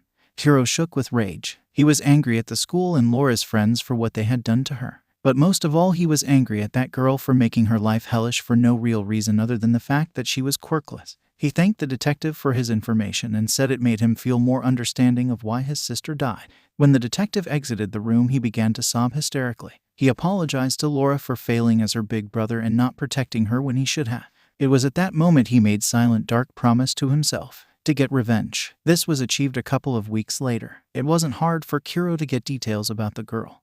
He had gone to one of Laura's friends who gave him information about Nen and picture of what she looked like. Then, using his quirk, he stalked her to learn everything about her daily routine. Eventually, he decided that he'd waited long enough. When she was alone, he struck. First, he sliced off her hands with a large knife to render her quirk useless. She was caught totally surprised by the assault. She started screaming in agony and then for help. She tried to run, but Kuro wouldn't let her. He used his quirk to get in front of her and stab her repeatedly. As she coughed up blood, she pleaded for mercy. He coldly refused and informed her why she was about to die, much to her surprise. He then icily told her that no threat she used, or even her quirk, would save her. She was going to die and nothing could change that. She stared at him in fear. Furious at what was happening, Nen began gloating at how she tormented Laura. She referred to her as a quirkless whore and admitted to advising her on drowning herself. Enraged, Kurogiri stabbed her in the neck to silence her. Watching her die satisfied him in ways he couldn't describe. After this, he went into hiding, or rather he disappeared from the world. He didn't want to be part of a society that didn't have Laura. Sometime after this, he met Sensei and joined the League. His villain name became the cute nickname his sister gave him. While to others it was just a name that matched his quirk, but to him it had a deep meaning. Flashback end. Everyone was shocked. Tamura remembered how Kurogiri reacted to quirkless people before. Now it made sense. He felt an odd amount of sympathy for the man. Izuku felt a deep sadness and sympathy for Kurogiri. He was also disturbed at how similar Laura's situation had been to his. If I had actually died, my mom, would she have? To Kaken? He thought, horrified. No, she wouldn't. She would never. Izuku didn't want to think that his mother was capable of such action. He wouldn't have been alive to know it, but he couldn't bear the thought. He had been so selfish. He never even considered what might happen if he had committed suicide. Well, that's all of us. Are you satisfied, Izuku? Razor asked. Izuku nodded as a response. He felt somewhat closer to them now that he knew their stories. Tamura and Razor started to leave, but he called out to them. Thanks for telling me. I'm quite grateful. You too, Kurogiri, he informed them. They all turned to look at him. We aren't good, Izuku, but we aren't totally evil either, Razor told him. We all have something that defines us for who we are, much like heroes, Tamura added. It was Kurogiri's message that affected him the most. There's something you should know, Izuku. Good and evil, they aren't born, they are made, he informed the boy. It was then that they all took off. Izuku returned to his apartment overwhelmed from the day he had just had. He collapsed on his bed and fell into a deep sleep. So that brat Tamura is planning on kidnapping a student from UA during this training camp of theirs, Atrocity said. That's correct. There is someone he feels would be a valuable and worthy recruit for the league, AFO informed them. He will be sending his team to retrieve the student while he stays behind and gives orders. The brat's become a leader, finally grown up, has he? Atrocity joked. Quite a bit actually, AFO responded seriously. He wasn't joking either. In the past few weeks, Tamura had matured and acted less childish than usual. He was even starting to think more for himself. And it's all thanks to Deku. He thought, quirk analysis, scientific gifts, and helping to develop Tamura. He is one of the best things that I brought into the league. He meant it. Deku had done so much for the league, even though he didn't know it. His notes had improved their tactics, his experiments had empowered their members, and though they had yet to be properly utilized, his analysis notes would serve as the upcoming downfall for several heroes. He was a treasured asset. One AFO couldn't afford to lose, especially not because there were certain individuals who despised him for being quirkless. Case point, Atrocity. AFO didn't know how he had managed to tamper with Anama, but he knew it was him, as there were very few individuals that knew where they were being kept. Even then, it was hard for anyone to get in without him or Viper knowing about it.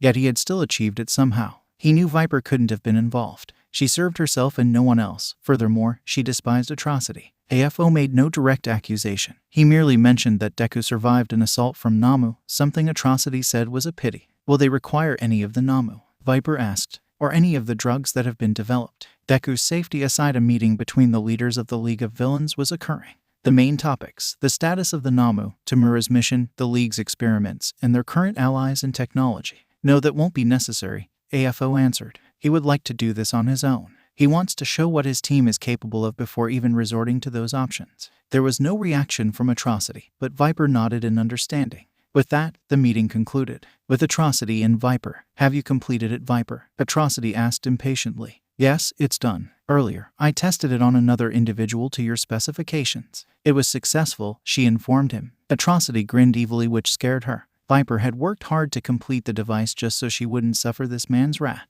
It's not as though she had a choice anyway. That chip he put inside her made sure she did whatever she was told. Good. Everything's going according to plan then, Atrocity stated. What exactly are you planning? Viper asked curiously. Something bad, Atrocity responded while still grinning. Don't worry, you'll find out soon enough. For now, just keep on working like you normally do and leave everything to me. This was enough for Viper, who quickly left to continue her work. What he was planning involved Tamura's attempted kidnapping and several devices he had secretly placed around the bar AFO owned.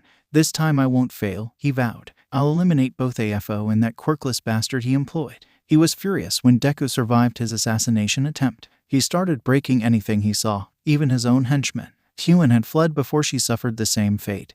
But he didn't care. He was so angry he didn't even give a shit. It was bad enough that FO had a lot more power and influence over the league than he did.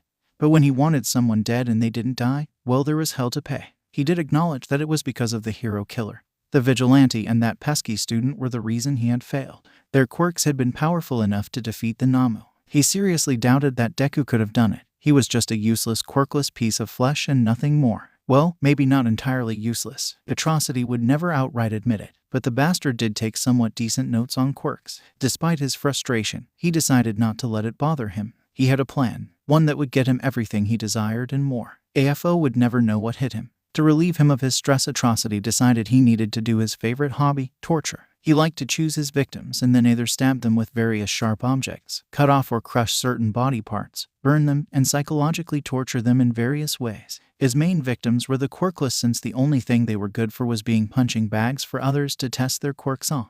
His other victims included ones with animal quirks, ones with a freakish appearance like Kurogiri's, and some human-looking ones with weak quirks. Atrocity took out a hammer from his collection of torture weapons. With this, he would be able to feel every blow, every impact, the image of his victim's face in agony, the magnificent screaming that would follow. The mental images made him smile with sadism and glee. "Time for some fun," he declared as he headed for the torture chamber. On top of a building a week later. "I don't do this often, Deku, so you'd better enjoy it," Razor informed the boy sitting next to her. "I am," Izuku barely replied as he sampled the sweet sensation in his mouth. Izuku and Razor were currently sitting on top of a building having donuts and hot chocolate with marshmallows, both of which were quite delicious. The reason they were doing this, Razor decided to take Izuku out as a special treat for this current event.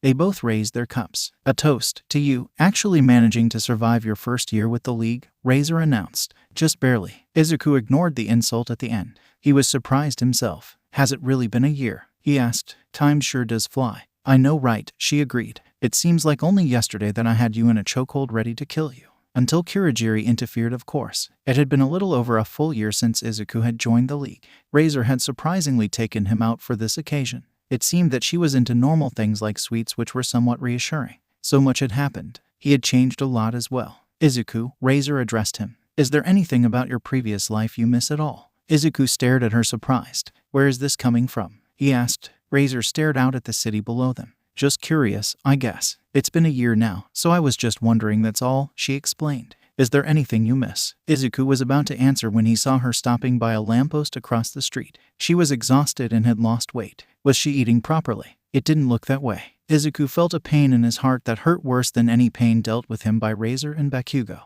Without realizing it, a tear fell from his right eye. Razor noticed his reaction and looked at the woman across the street. As soon as she saw her face, her question was answered. "So that's her, huh?" Razor said softly, to which Izuku nodded. "Well, when you said you had your mother's looks, you weren't kidding." Izuku Midoriya did indeed look like her son. Same face, same eyes, and her hair was the same as his used to be before he dyed it black, though it seemed she had lost weight in the past year. At least that's what Razor gathered from Izuku's description of her. When she and Izuku had breaks from training, he would sometimes talk about his mother. Razor remembered that Izuku was always smiling when he talked about her. He described Inko as a kind and caring woman who always stood by him when times were tough. He talked about things they had done together, some of which were the happiest moments of his life. Razor could tell from all this that he loved her deeply. Inko started moving again until she was out of their sight. Izuku dried his tears. "She's still looking for me. I can't ever go back though," he said sadly. "I left to keep her safe. Despite that, I still hurt her in the worst possible way." Razor was silent. She would not admit it, nor would she show it,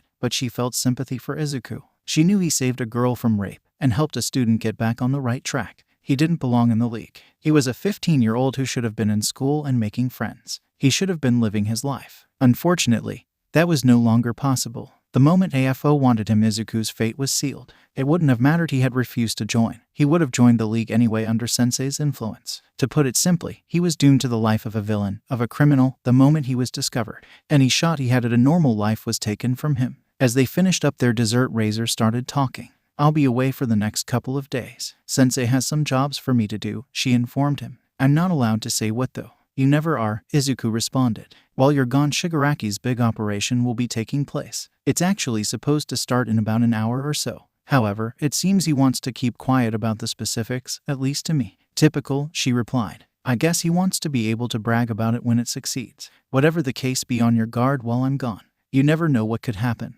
Razor didn't know why, but she got the feeling something was about to happen. Whether it was good or bad, she did not know, but she knew something would happen. She was never wrong about this sort of thing either. She had always gotten this feeling before a major fight or some sort of tragedy that was about to occur. Years of fighting had carved this into her very being. Call it paranoia or precognition, she did not know or care. Something bad always happened. This time she felt it was about Izuku and she didn't like it. "I will," Izuku replied. "I'll keep up the training while I'm at it also." "You had better. If you slack off, you'll get weaker," Razor informed him. "And then I'll have to whip you back into shape." Izuku knew she meant it literally. As they finished cleaning up, they headed to the alleyway where they began to part ways. Izuku wished her luck with her missions, and Razor asked him to tell her the details of Tamura's mission when it failed, most notably his reaction. It was then that they parted ways. Outside the bar, Izuku had no intention of checking in for Tamura's mission. He had done all his work, so he was finished for the day. While walking, he saw Dabai leaning against the wall outside. Of all the new recruits Tamura had gathered, Dabai was the one Izuku got along with the most. He was also the one Izuku interacted with the most. He didn't seem like a bad person, though he didn't have the best manners. He interacted with the other members of the league as well. Twice was nice, but complicated. Izuku could tell he was not a bad person based on their experiences together. Compress seemed nice, but ones such as Moonfish and Muscular were complete psychopaths. Toga, who was also a psychopath, was also somewhat nice. Her primary reason for being in the league was that her life was too hard, and she wanted to make it easier to live in this world, at least in her words. Izuku knew it went much deeper though. The other members also had their reasons for being in the league, some tragic, some noble, and some pure evil. Izuku had a little bit of information on each of them. These interactions happened rarely though, since he was always busy with work. "Good evening," Dabai greeted him in a dull tone.